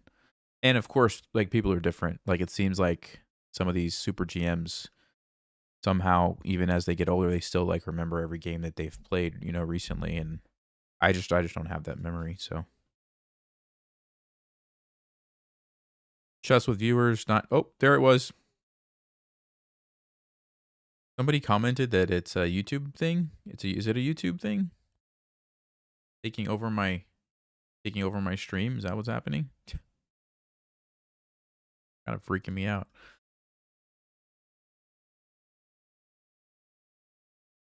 How do you find tournaments? Is that how you get a FIDE rating? Yeah, so you need to play in FIDE rated tournaments. So it's not like just any tournament. Now, it obviously depends on where you live and stuff, but from United States, you've got your United States Chess Federation rating and you've got your FIDE rating. Some tournaments will affect both, like some of the big tournaments, and then some of the smaller ones, it's only USCF rated. So it's not gonna affect the FIDE rating if you play in those. So that's why you'll see people with their USCF is higher than their FIDE or vice versa. Um, but like for the United States, there's just a website, uschess.org, I think it is, and you can just search for, depending on where you live, like put in your state and pull up whatever tournaments are happening. Um, yeah, that's probably true, Rob. Definitely probably true. Played a lot more as a kid, and yeah, I think you're right. Mark, hey, so I didn't even know what happened until people filled me in about his shoes being too loud, and I mean, I think it's a valid complaint, especially if he's walking around a lot, and if it is loud, like I mean, I wasn't there, but that would bother me, I think, or at least I could see how that could bother me, right? And I could see how, like, you're playing for like potentially the world championship opportunity, right? If you win this tournament, so it's a big deal, and I think that's valid. I think that that's fair. And from Ali Riza's standpoint, I don't think, like, I feel like if it was me, I'd be like, oh yeah, like, let me change my shoes. Like, I'm sorry, I totally makes sense. I get it. I'll just change the shoes. It's not a big deal, right? Because I think everybody would respect that and understand that. Um, are tournaments pay to enter, or is it a club or other prerequisites? So in the United States, you have to be a USCF member. So it's like a I think it's like a yearly fee to be a USCF member. And then you can play in any tournaments in the in the United States. And then sometimes particular states might have their own state membership that they'll have you join as well. It varies from state to state. And again, it's maybe a small fee and you pay for that for like the year, and then you're part of that membership and you can play. And there's a fruit fly in front of my face. And so yeah, and then you'll pay an entry fee as well for the tournament, which is usually what they use for the prizes for the tournament. And so like a lot of times it's like 80% of entries collected is paid out in prizes or, something like that. And then the tournament director keeps the 20% or something. I stream on Twitch too, or just YouTube for right now. I actually don't stream a lot. I focus more on just like YouTube videos. Because the thing is, people don't really watch my streams that much, but they watch the YouTube videos. So unfortunately, it just makes more sense. Like if I have like an hour, I could sit down and stream for an hour, or I could make a video and video is just going to get watched more. So it's usually what I do. Ever played against Gotham Chess? Nope, I have not. All right, we have a couple moves here. H3 and H6. Wow. Wow. Anybody read this book and watch the episode recently? Basically, he says, don't do this, is what he says in the book. Don't do this. Don't create weaknesses around your king. And then we see both of them doing it.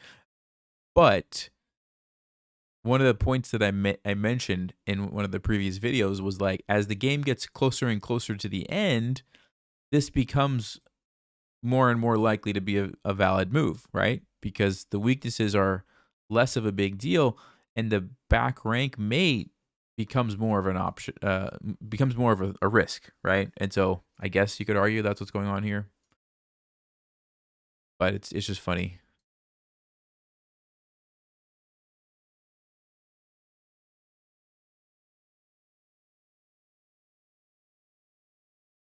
Will I be made fun of when my rating is lower than my entry fee? No, Jay. Usually, most tournaments, there's like different sections. And so there's like usually like a low rated section, sometimes an intermediate section, sometimes an advanced section. If it's a really small tournament, maybe they don't have enough people to have sections, but a lot of the decent sized ones, they have at least 2 sections to kind of separate people out. And then the really big tournaments, there's like lots of sections, like almost like rating like 2,200 and above, 22,000 and above, 1,800, something like that, essentially. Or usually it's under, I should say, under 2,200, under 2,000, under 1,800, under 1,600, all the way down. On which book? So yeah, we're doing a series on the channel. It's called, the book is called Logical Chess. Move by Move, Irving Chernev. And yeah, it's a great book. A great book. Okay, let's go check in on some of the other games here. What do we have? C5 has been played. Okay, so he's putting all these pawns on the dark squares. I'm still expecting we're going to see bishop get fianchettoed over here. Not too much to talk about right there. Hikaru has played knight f1. Okay, which was one of the other Stockfish ideas to reroute the knight. And we have a3. Okay, so rook a to b1 is a move. Or, yeah, that's pretty much what Stockfish wants. Rook to b1.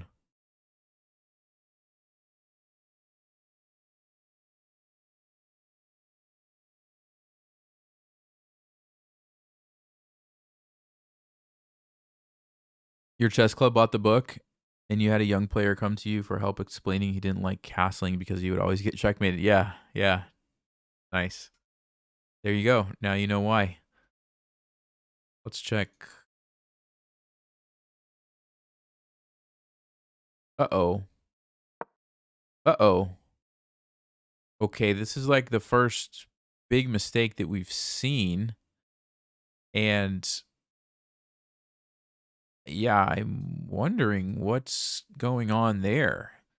Anybody have ideas as to why this is not a good move? Any ideas?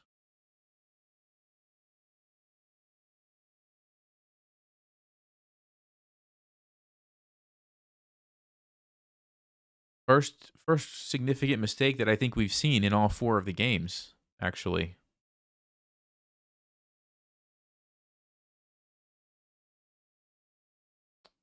Free pawn with check. Okay. Not quite. I see what you're looking at. So he's thinking you take, and you take here with check. The problem with that is, remember, the queen is pinned, right? The queen can't move. So that's not quite the issue. Yeah. Everybody's saying queen takes g6 check. You can't do that because of the pin. Yeah, so Jay says it doubles the pawns. That's definitely one thing. It also creates a weakness here. This is the backward pawn after the trade. Now, this hasn't happened yet, but I'm expecting we're going to see that. And after the recapture, these are weak. This is weak. So that's one thing. And it looks like there might be a tactical reason as well. I'm not sure I see, but you guys want to try to find it. I mean, I see it because I'm looking at the engine in the eval bar, but I wouldn't have, I don't think I would have seen it. If you want to take a look, though, I mean, there's a move here for white.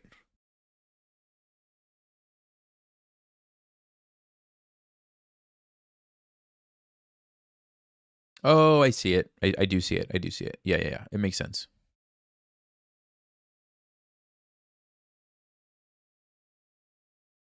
It's a mistake. I believe it's a mistake. Anyone have ideas? Rook takes d6. Nope, that's not it, Rob. Because remember, the queen is still pinned, so you can't really make use of anything else going on with the queen. The queen is essentially out of play right now because of the pin. Why doesn't black take the queen? Yeah, black is just waiting because they can basically take it at any moment. Someone says knight to a4. Okay, no. You're trying to go there, but that's kind of slow. The move that I'm looking at is immediate. It's an immediate threat. Nobody has said anything yet that looks like it. I'll just give it a few more minutes. F4, E5. Okay. Yes. So, yeah, Rob. Move the king. Okay, moving the king's not a bad idea, but it's just going to force the trade. Yeah, the move, somebody said it, is E5. The move is E5. And at first, it's like, okay, black has 2 ways to capture this. Now, first of all, if you take with the pawn, this has got to be good for white, right? The triple pawns. You don't want triple isolated pawns. They're just super easy targets. They're going to get picked off. They can't hardly move. They can't defend each other. That's bad news for black, right? But knight takes e5 looks like a free pawn for black. And remember, the queen is pinned. You can't do anything here, like I said, right? So why would we do this if we're white? Why would we want to bait the knight onto the e5 square? What's the follow-up? There's a tactical follow-up here. Rook e1. Okay. I like the idea of trying to line up, but there's just too many pieces in front to get to the king right now. So that's not going to be it. Queen takes bishop. Yeah, you could do that, but black's just going to take, and you still lost a pawn. So how do we take advantage of the fact that the knight is sitting here on e5? Yeah, now I'm seeing some people. Yeah, that's right. It's f4. And what does f4 do primarily? It's not even attack the knight. Yes, it attacks the knight, but that's not the primary thing that it does. The primary thing that it does is block the pin, which means now, if black tries to, let's just say, save the knight, guess what? The queen can move. Queen can just move away. There's no more pin. Which means what?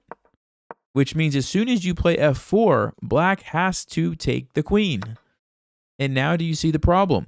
We don't take this way. We take this way, and look at what happens. We end up with 2 pawns, both attacking the black knights, and guess what? Black can't save both of them. You got to choose which knight are you going to lose. Okay? That is the problem, and that is why e5 is such a good move. Because black is forced with, okay, you can't take with the knight or you lose a piece. You don't really want to take with a pawn because you get triple isolated pawns. If you don't take it, what are you going to do? And by the way, if you trade here first, it doesn't help you. It's the exact same situation. Well, actually, you just take the knight. You don't even have to play f4, but you could play f4 and get the same position. So black is forced to, I don't even know what they're going to do. Now, if they try to not take and just move the knight away, I guess you just take here and everything's going to fall apart for black. Rook's coming in and this rook's coming in and it's just bad news. So Ali Riza's in trouble. He's in trouble. And Fabiano's thinking, but I'm pretty sure he's going to see this. That doesn't look like a very difficult tactic to find, not at the 2800 level. So yeah, that's a surprising mistake. That's a surprising mistake.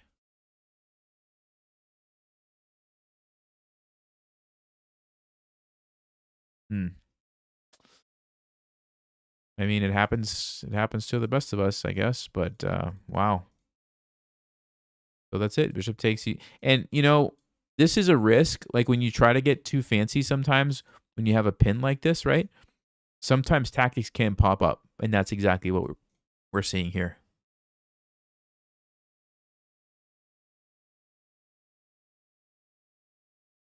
What's the second top engine move? Oh, instead of taking the bishop, knight to d5, but that's not very good. That's just even. The only reason is because this way you can totally mess up the pawn structure and get the tripled pawns.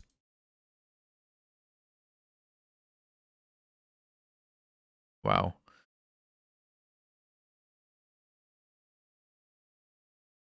Okay, well, we're going to leave this one, I guess. Fabiano's going to think, but yeah, Ali Riza is in big trouble here. Why didn't he take the queen right away? Yeah, that's a good question. And I don't know. I guess he wanted maybe to allow white to make the trade and put his rook there. Maybe he was afraid of the pawn being too annoying. I'm not sure. I mean, it's really not that bad. After this, f4, I guess is e5 a move? No, e5 is not a move. Castles or bishop g4. I mean, the game's going to go on. Black is totally fine here. So he could have just easily done this. Maybe he just didn't like the look of it. I don't know. I couldn't tell you. But regardless of that decision, he should have still probably been able to avoid the tactic here with bishop e6. Right? Like if you want to leave the tension, that's fine. And there are other moves you can play here as black. b5, king f8, knight to g4, whatever. So, yeah, it's unfortunate. All right, so that's the mistake. Let's check some of the other games here. Okay, we have some action here. Gukesh plays, Jan plays rook to d3, c5. Okay, c5 is a nice move. Threatening a fork and threatening to trap the bishop. Wow. So this is about to get very interesting. Oh, and he plays rook to g3. Okay, bit of a mistake there. Now, the question is why? Because if you're black and you try to trap the bishop, can somebody tell me what the problem with this move is? Somebody tell me what the problem with that move is?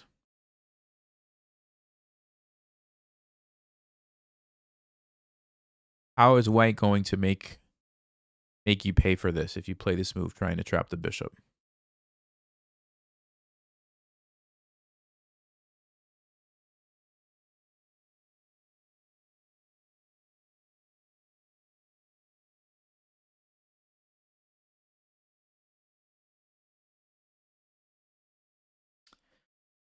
Okay, a lot of people are saying knight f3 with a fork. Interesting. Very interesting. You're saying knight f3.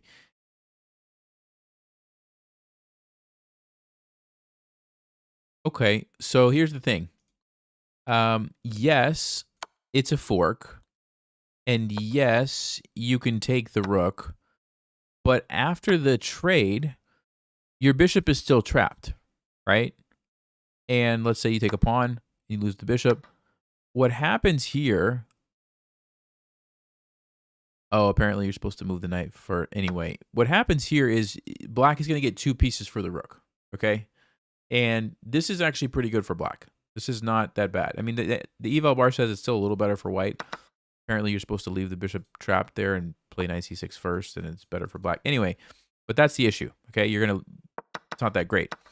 A better alternative, did somebody say it? Yeah, some people said it, is queen takes h6, because now you just have a checkmate threat. And how is black going to deal with that? You can't go queen f6 because it just gets captured. You can't defend it. You have to play like g6. And then the position is about to fall apart after knight f4. So it gets a little complicated here. But basically what's going to happen is you're going to get checkmated if you try to grab this pawn. Does anybody see the move here for white? White can win in 2 moves. Mate in 2 for white.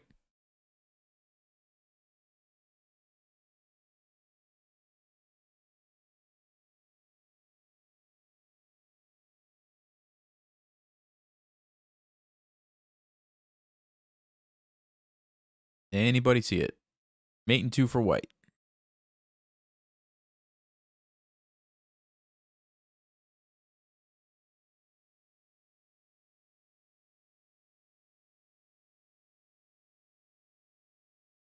Yeah, exactly. Knight h5. Knight h5 threatens checkmate on g7. You have no way to stop that if you're black. Literally no way. Even if you try to stop it, you get checkmated this way, and it's just over. So that's the danger going back here if you decide to go for the bishop. Okay?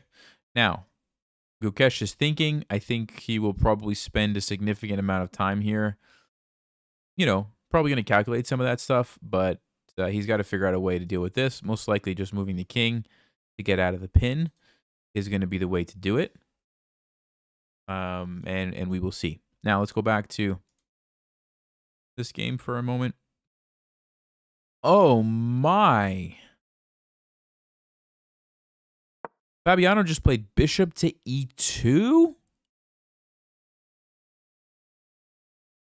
I am actually shocked. I'm actually shocked.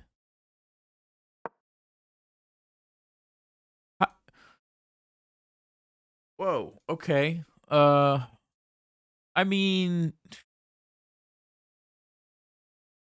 I don't know. That is very surprising right there. That is very surprising. Sometimes it's hard to see. Yeah, I guess so. Apparently so. I was totally expecting that we were going to see that. I thought for sure he was going to see that. Because, I mean, I think e5 is one of those. When I play against the Sicilian, this is kind of a common move that you just sort of think about. And then pairing that with f4 after the fact, I don't think it's that difficult, honestly.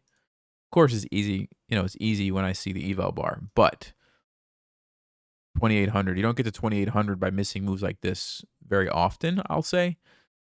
So, wow, that's surprising. But hey, yeah, wow. Mistake followed by mistake. That's interesting. So we still have a game then. Perugia gets another chance here, and the game goes on. Wow. That's amazing. Okay. Hikaru's game, let's take a look. We have a couple of moves. Rook A to B1 and rook to E6. Okay. Yeah, so not too much has changed. I guess white's going to start thinking about bringing this knight into the game. Knight to E3. Interesting position. This maybe can become a weakness at some point. There's also pressure on the D pawn. I mean, white's position looks very solid, but so is black's, and it's not that simple. So yeah, I don't really know what's happening here, honestly. Stockfish says knight E3. Try to get the knight to F5 is the way to go. I guess that makes sense because if you can do that and trade that, you can play queen F5 and create a battery, and then you can trade this and maybe get a checkmate on H7. That's probably what Hikaru is thinking right now. Something like this. Trade this, bring the queen up, take this, get checkmate here. I don't know. Something like that. Yeah, Rob. Hopefully not. I'm still like can't believe that happened. I was totally. Oh, we have a move here. Ah, knight to g4 instead. Okay, so he is approaching it a different way. I'm not sure exactly what the idea is here. If he wants to trade, yeah, this is very complicated. I'm not even gonna pretend like I'm gonna think through that right now. Let's go back here. Frog goes for queen f2, bishop to b7, and yeah, pretty boring here. I don't want to spend too much time on this one. Let's go back to this game. Any updates here? We do have a move. Okay, king h8 was played, so he does sidestep the pin, which means this is no longer a target. You would simply take the queen. All right, and it also deals with any future ideas of knight f6. Actually, that's not true. If you took with the pawn, for example, you could still get checkmated. But you wouldn't do that. Of course, you would take with the queen, and now you're just up a piece. So yeah, it does deal with knight f6 stuff. There's still the threat here, and so I assume, yeah, we do see c3. Okay. So Jan says, look, if you play c4 now, I'll retreat my bishop. I imagine at this point we're going to see knight takes b3, right? I think black has to get rid of that bishop. I don't think any other move really makes a lot of sense, because if you allow bishop to c2, that's going to become a very valuable attacking piece. The knight on the rim is not doing much, and so I think black's going to be playing this for sure. Very surprised if we see a different move there. Wow, this game is unbelievable. Let's see. King to f8. Okay, interesting move.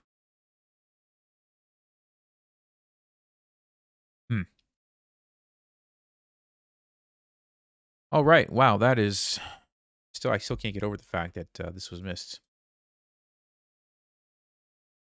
That's going to be one of those moments where Fabi's going to be like upset at himself when he looks at the game afterwards, or whenever he realizes like what he could have done.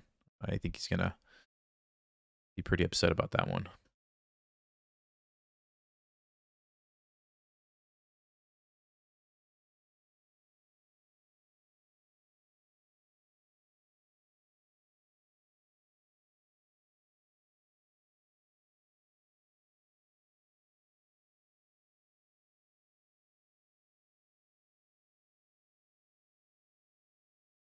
No, there's 14 rounds, and this is round 10. So, yep, where we're at right now. Why didn't he take the queen? Yeah, so a lot of people are asking the question.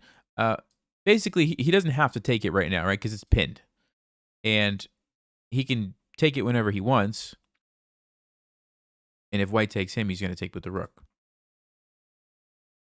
And I think he doesn't want this pawn to be an annoying,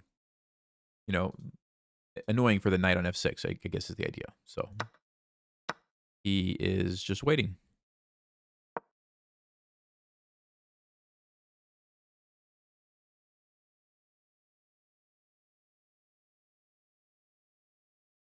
All right, let's check the game in the women's section here.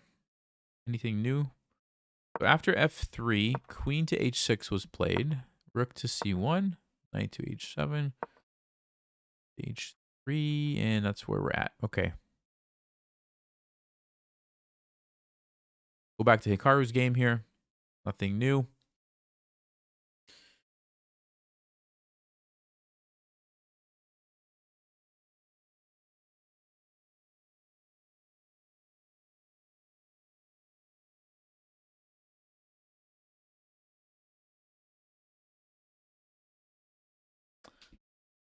All right, so everybody's thinking. Oh, there it was again.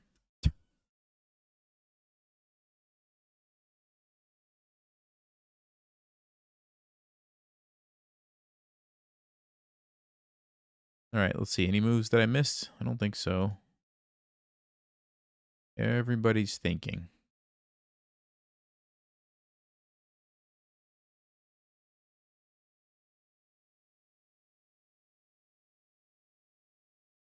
All right, let's leave it here on Jan and Gukesh's game. I'm going to use this moment to take a break since there's not a lot of action. I'll be back in a few minutes and we'll catch up. All right, guys. So I'll just leave this game here and I'll see you in just a few minutes.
All right, guys, I apologize for that. I had to actually get my 1-year-old who was not happy. So, wow, we have some action. Okay, great.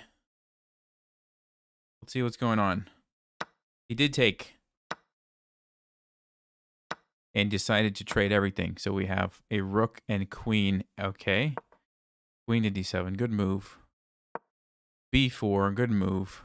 C takes b4. Good move. So it's fizzling out a little bit, although rooks and queens can be very interesting sometimes. Rook to e5. And queen to d4. Okay. So Stockfish thinks it's totally equal, but there's probably still some game to be played here. Queen to a7. Now, if the queens come off, that's a different story. But as long as the queens are on the board, anything can happen. Now, since they're leading, they're probably okay with the draw, honestly. So I wouldn't be surprised if we see a queen trade, but let's see. All right. What else is going on? Yes, I apologize for that, guys. I did indeed leave it on the analysis. All right, let's check Hikaru's game. What's going on? The knights were traded. Captures with the pawn. Okay. Oh, yeah, because there's a... Is that just a blunder if you take with the queen? Looks like a blunder. Lining up here with the bishop. Rook takes e1. Be a very bad mistake, so he takes the pawn. Queen to e8. And again, we're thinking. Okay. Let's check this one. What's Prague doing over here? Trades the knight. So we have the opposite colored bishops that I mentioned. And yeah, this is going to fizzle out pretty quickly, I believe. You can see how this bishop can't do anything about this bishop. You could put the pawns on different colors, and it's kind of hard for anybody to do anything. That being said, because they're opposite side castling, maybe we could get some action here if black starts throwing the pawns and maybe white tries to do the same thing. So it's not totally a draw yet, but we'll see. Okay, what's happening over here? Knight to d4. Yeah. All right. Woman's game that we were looking at. Looks like it's fizzling out here. Bunch of trades.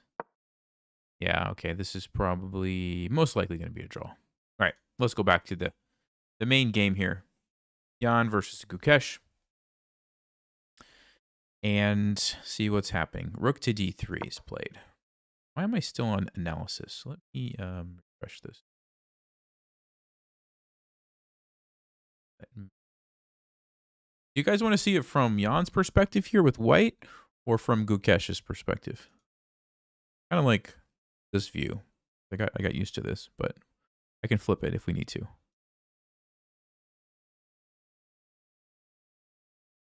Gukesh, okay.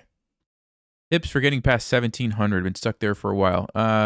That's pretty tough because I remember that's where I got stuck for a while. 1700. I think I started working on openings more seriously, more advanced tactics. When you're playing your games, you really need to look for every tiny little thing that, yeah, there we are again. YouTube taking over my, browser. I don't know what's going on. You need to like look for any little advantage that you can find to get past 1700. So it's pretty challenging. I will say that.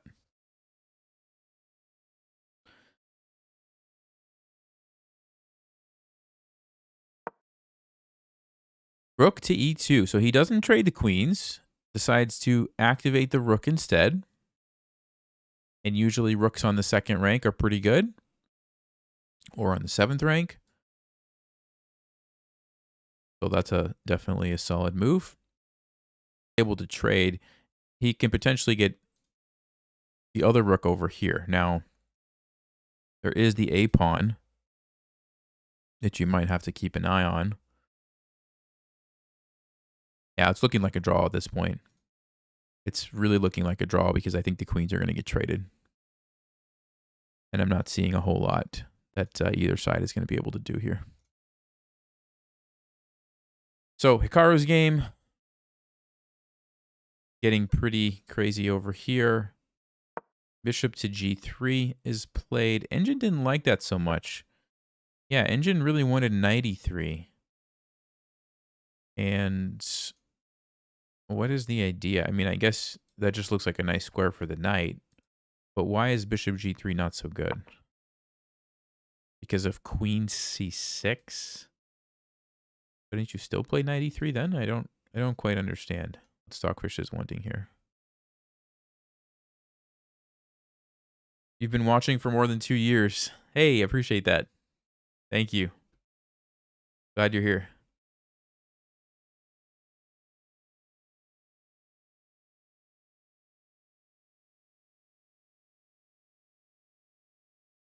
From Australia. Hey, welcome. Adrian, good to see you.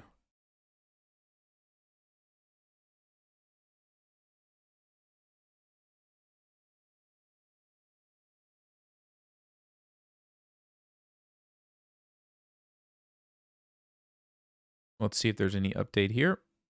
Frog played rook a to e1. Still looking pretty bland over here.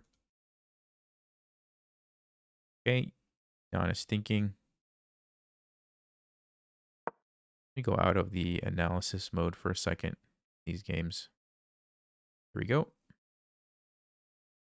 So this queen has been sitting there since move 12. And we're now on move 17. So this queen and this pin. Coming up on 5 moves. That's pretty funny. And it was that same fact that gave Fabi the tactical opportunity earlier that was missed. Interesting. Okay, I heard a move on one of the boards. Let's see what it was. Not here. Not here. Let me refresh this one while I'm at it.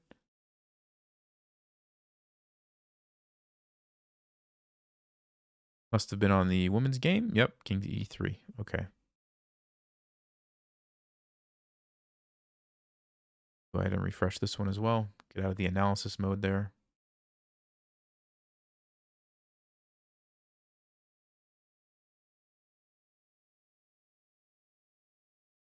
The latest update on Ali Riza complaints? No. Fill me in. What's the latest? I haven't been keeping up with everything. What's the latest news?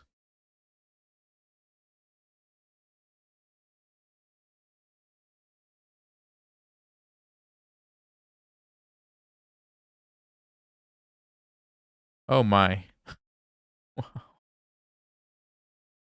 So wait, what happened with his father?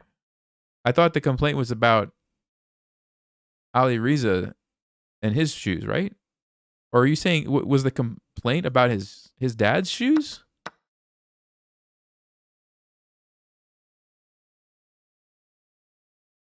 So the original complaint was Ali Riza's shoes were too loud. Okay. So where does his dad fit into the picture, I guess, is what I don't understand. That's right, Rob. Yes, really good or really bad. Yeah, we don't know which one it is. Family can stay in the balcony for the first 15 minutes only.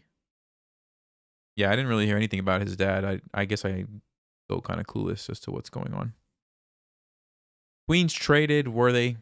Oh, yep. Okay. So we did get the queen trade. We have b4. So white does have this, which is kind of annoying, but black has the active rook here. This is most definitely looks like it's going to be a draw.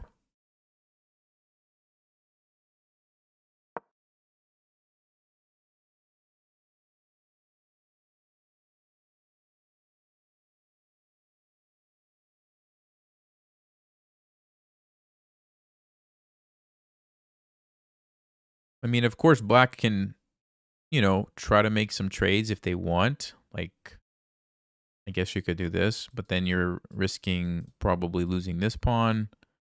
That doesn't really make a lot of sense. I don't know what else white can do, though, because if you try to use this rook anywhere else, then you lose this pawn. Maybe you can do something like this and then free up the rook to try to invade, but king can probably just sit here, maybe even come over to f8. I mean, there's so many ways that it's just going to be very difficult for anybody to win this. But most likely, Jan and Gukesh are going to be still in the lead with 6 points, I'm guessing.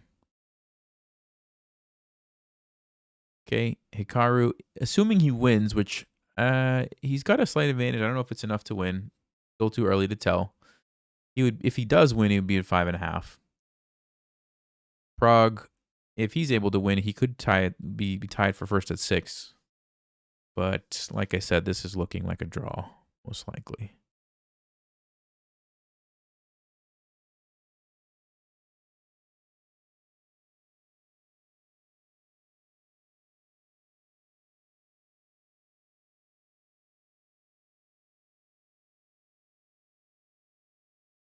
Let's check in on Fabiano. Still thinking here.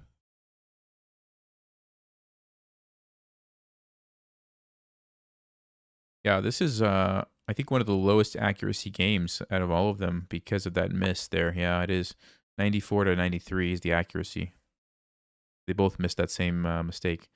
Now he plays f4. Okay, so finally, we're going to see the trade. Black has to take the queen now. There you go. It's played quickly. Only move, right? Because the pin is no longer there. He takes it. And now he finally does have to deal with the attack on the knight. Got a couple of options, though. d7, h7, g4 all look like they could be playable moves. Personally, I like the look of knight to g4. Just moving forward, but knight to d7 also looks pretty good, giving options to come over this way.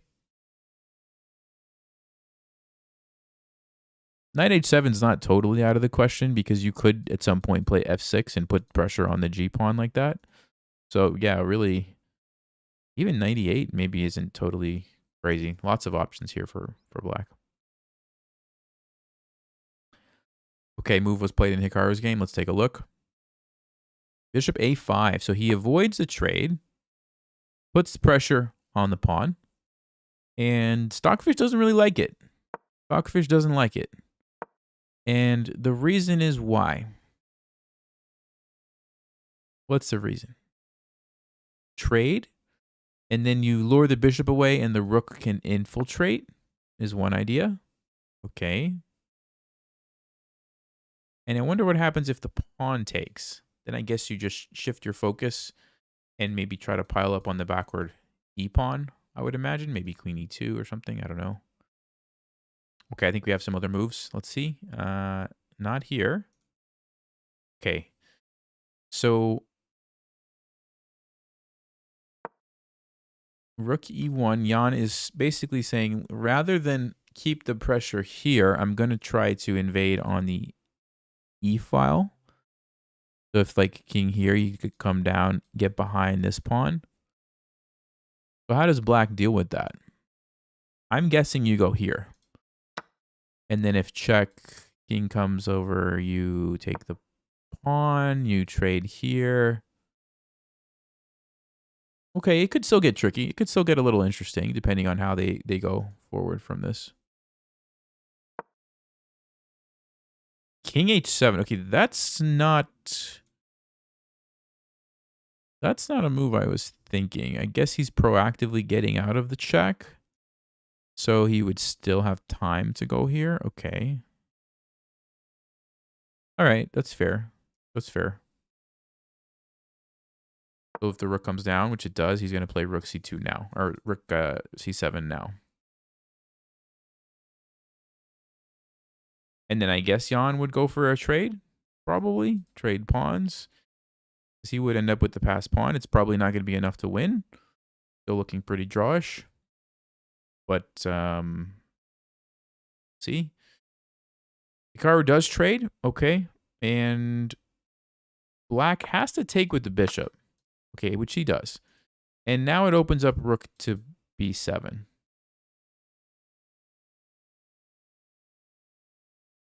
Or rook to b8 is even better.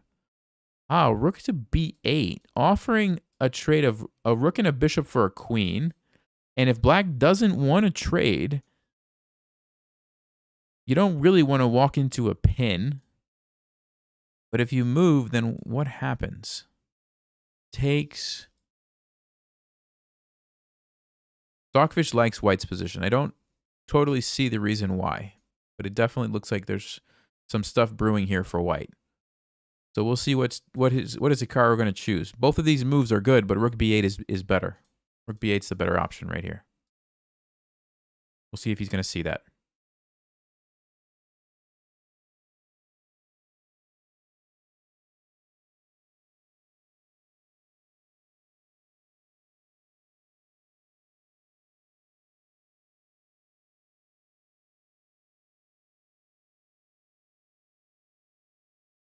All right, let's see what's going on.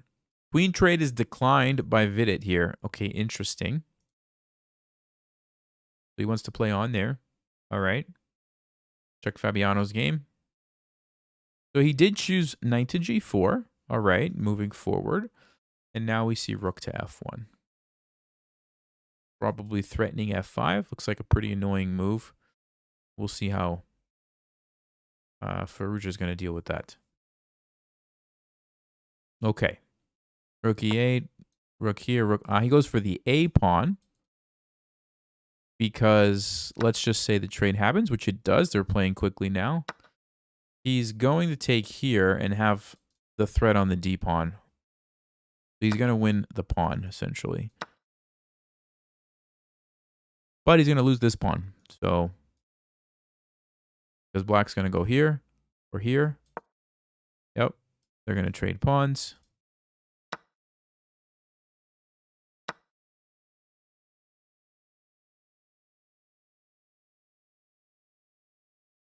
I feel like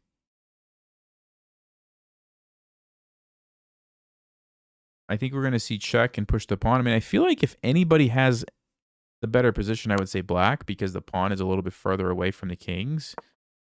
But it realistically doesn't look like it's going to matter. Probably going to play this. He's going to push. He's probably going to put the rook here, trade that, and it's going to be a draw. Yeah, we're about to see a draw here, I think. Nope. Yeah, they're just playing it out. And there we go. Okay, so any chances of anything happening are now gone. And they'll probably just shuffle the rooks back and forth.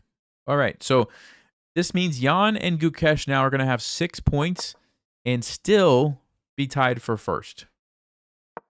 Let's see what's going on with Prague. He's the next closest person with 5. And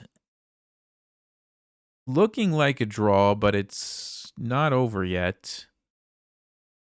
Kings are on opposite sides, so we don't know what's happening yet. Hikaru is still thinking about where he wants to move the rook to, or if he wants to do something else, but those are the top moves. Fabiano, pretty even game. F5 is the threat. And the game from the women's tournament that we were following. Knight versus bishop. 5 against 5. Yeah, also probably pretty drawish.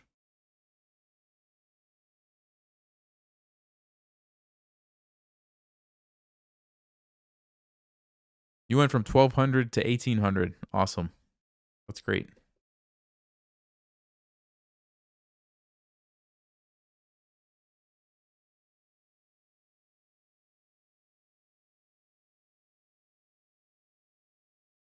Bishop h7 check in Hikaru's game. Ah, yes, absolutely. You're absolutely right. That's a very good point. So after rook here, if the queen moves, bishop h7 check, and then you pick up the rook. Very good. Very good observation, yeah. Which makes sense why Engine is saying after this you have to play bishop d8 and put yourself into that pin. Yeah. Okay, so rook b8. Probably for sure he's going to play that. I wonder what he's thinking so much about. I wonder if he's just not sure how to proceed after that. So rook b8, the bishop blocks, and then like the question is, what do you do next? Maybe that's what it is. Although bishop d6 looks like a pretty nice move now that I'm looking at it. Hitting the pawn, hitting the knight.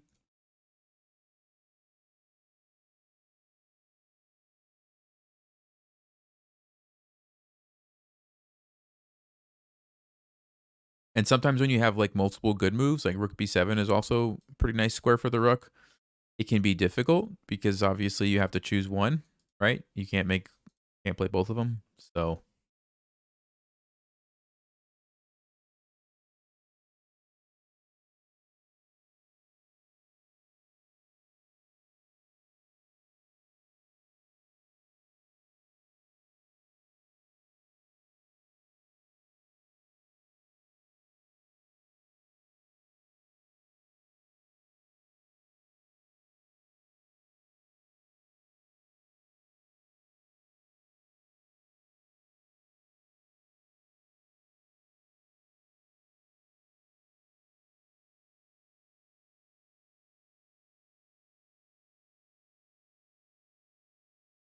nothing happening here. That's the draw. And we're just still thinking. We'll keep it on Hikaru's game for now. Wait, I just heard a move. Let's see which h6 was played. Okay. That doesn't change a whole lot over here. Go back to Hikaru's game.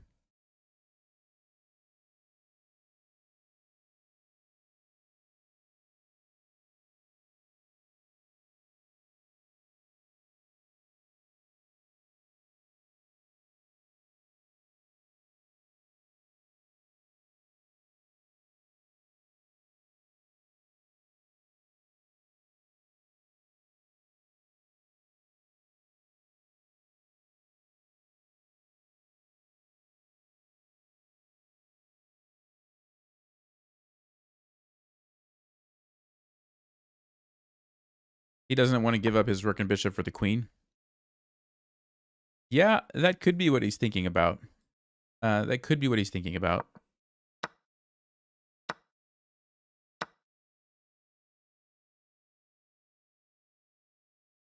Maybe he doesn't want to allow this kind of thing and doesn't see a clear follow-up.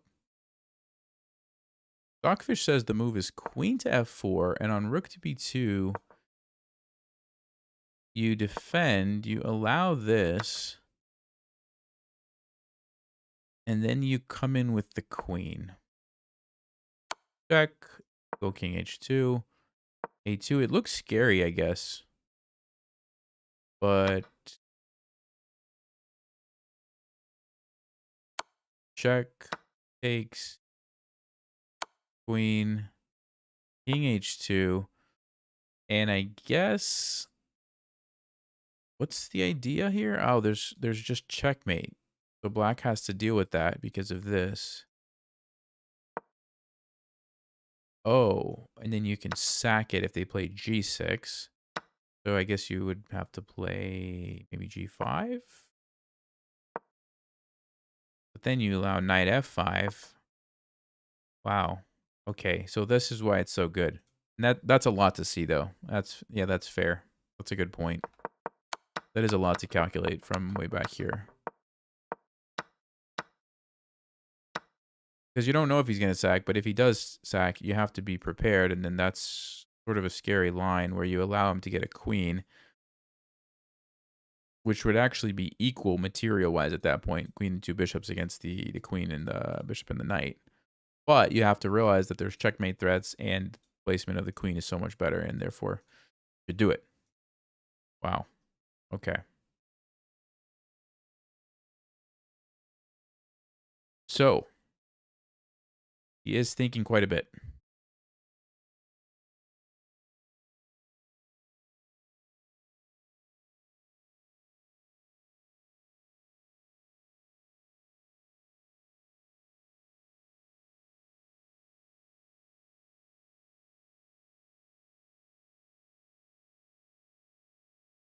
Yeah, Jay. So good question.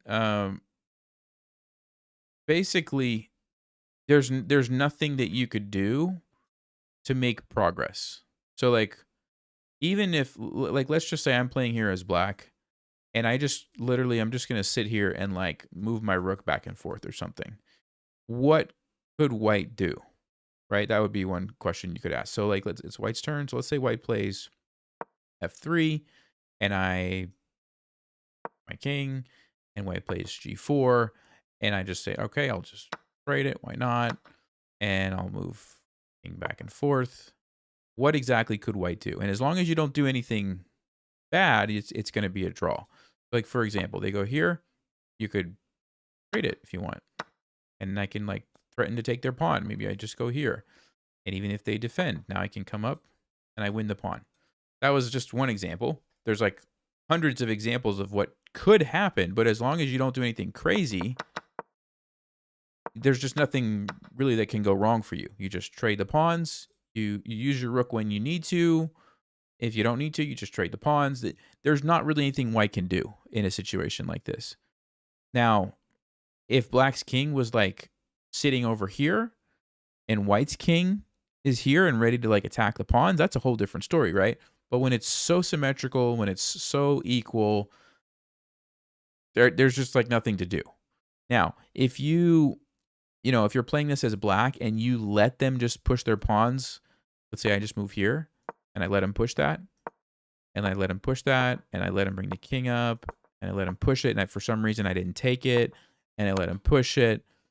Now I would start to get a little bit more concerned, right? Because now it's like, I don't know, the king might come up, maybe the rook can somehow sneak around and cause me problem. Now it's a different story, right? Because I just gave like all this space to white.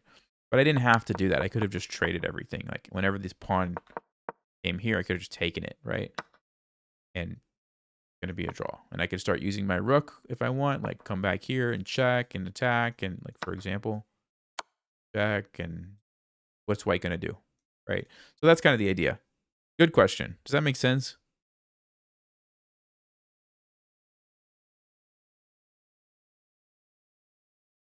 Okay, cool. Hikaru's still thinking, down to 30 minutes. Frog's thinking. Okay. Aliruza retreats to bishop, so he was proactively dealing with this f5 push. And not too much happening here. I could see this being a draw. I think all the games are going to be a draw except Hikaru's, which I think Hikaru will win this, but he doesn't play Rook B8, then maybe not. But we'll see. We'll see what's going to happen here. Like, I think he'll definitely be able to figure it out later.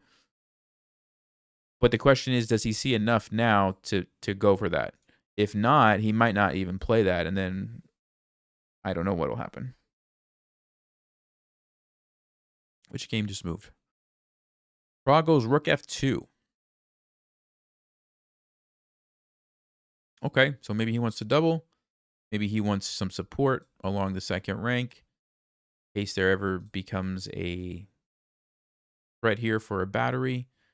He wants to push this pawn. He'll be covered.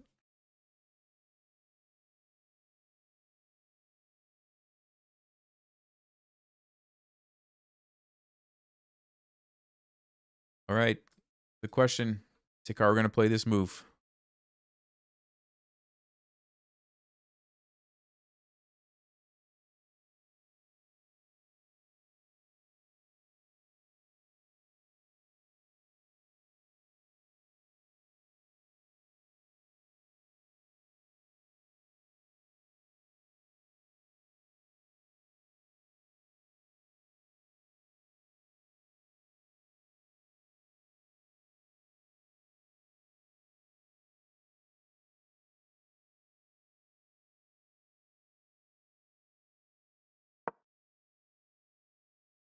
Which game is that? Fabiano, okay. He plays King D2.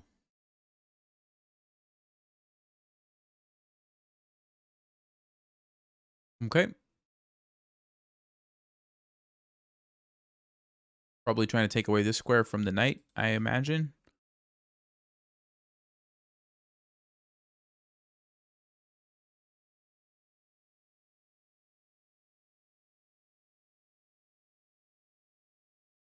Hikaru down to 28 minutes.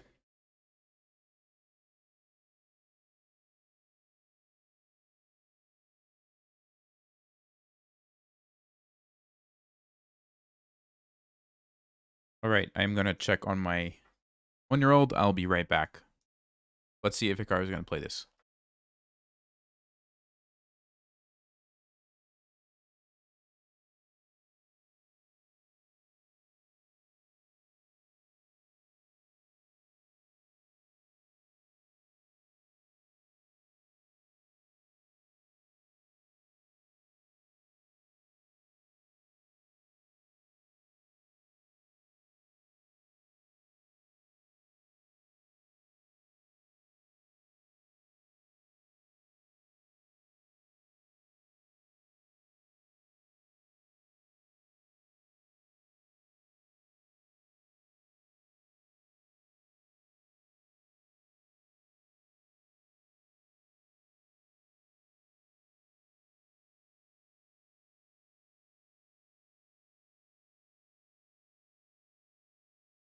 All right.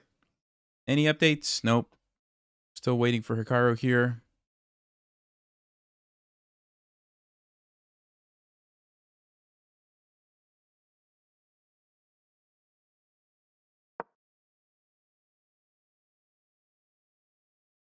Okay, FIDE goes bishop c8. Lines up on the queen. Oh, Hikaru plays rook b7. He doesn't go for it. Oh, boy. Oh, boy. I'll be right back.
All right, folks. I'm going to have to probably go soon. I'm watching the kids, and they're just not fine right now. I mean, they're fine, but I can't just keep leaving them out there. So, unfortunately, I'm going to have to leave right at the interesting part.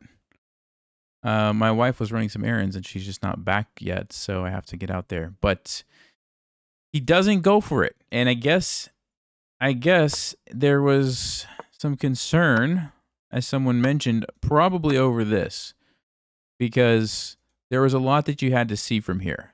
Like the queen f4 g3 idea of sneaking the queen in was one thing.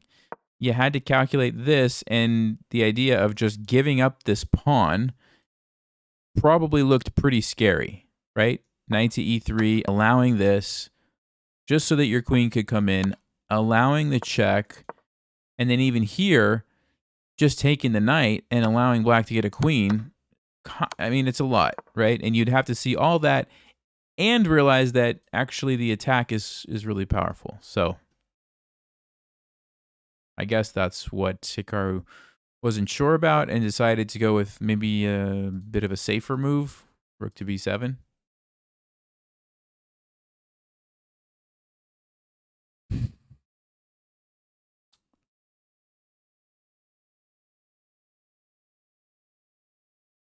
Videos on this channel are staged. I don't know what that means. Videos are staged. Is Kristen keeping up with chess? Not really. I was trying to see if she was going to play some, trying to get her to play drawback chess. And I think that'll be fun. We might do like a match where we play a drawback chess match because I think they balance out the drawbacks, you know, and so that should be kind of fun. But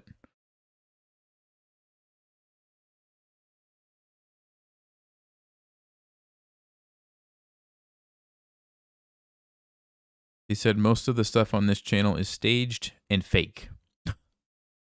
Okay. Well, I don't think I've staged anything. But yeah, I don't even know what that means. The moves and stuff are scripted. Oh, like not necessarily my Vit games, but like these games that we're watching. Is that what you're saying? Like chess games in general are staged? Oh, I highly doubt it. I highly doubt it. As somebody who's played and competed, I don't think so. But who knows? Maybe. Do I speak Spanish? Just a little bit. Just a little bit. Yeah, that's right. Just Green Dude understands it. The chess tips are real. There you go. All right. Sorry guys, but there's lots of coverage, so you'll be able to keep up with these games. Looks like, yeah, it looks like the Hikaru game is going to be the interesting one. So this is what I would be watching if I could. Thanks guys. I'll see you next time. This was fun. Maybe next time I'll try to time it so I can see the end of the games, which is really where it gets interesting. But yep, thanks Rob. Appreciate you being here. Take it easy. Balance on the drawback chess is way on. Yeah, I agree. It was kind of, some of them are pretty rough.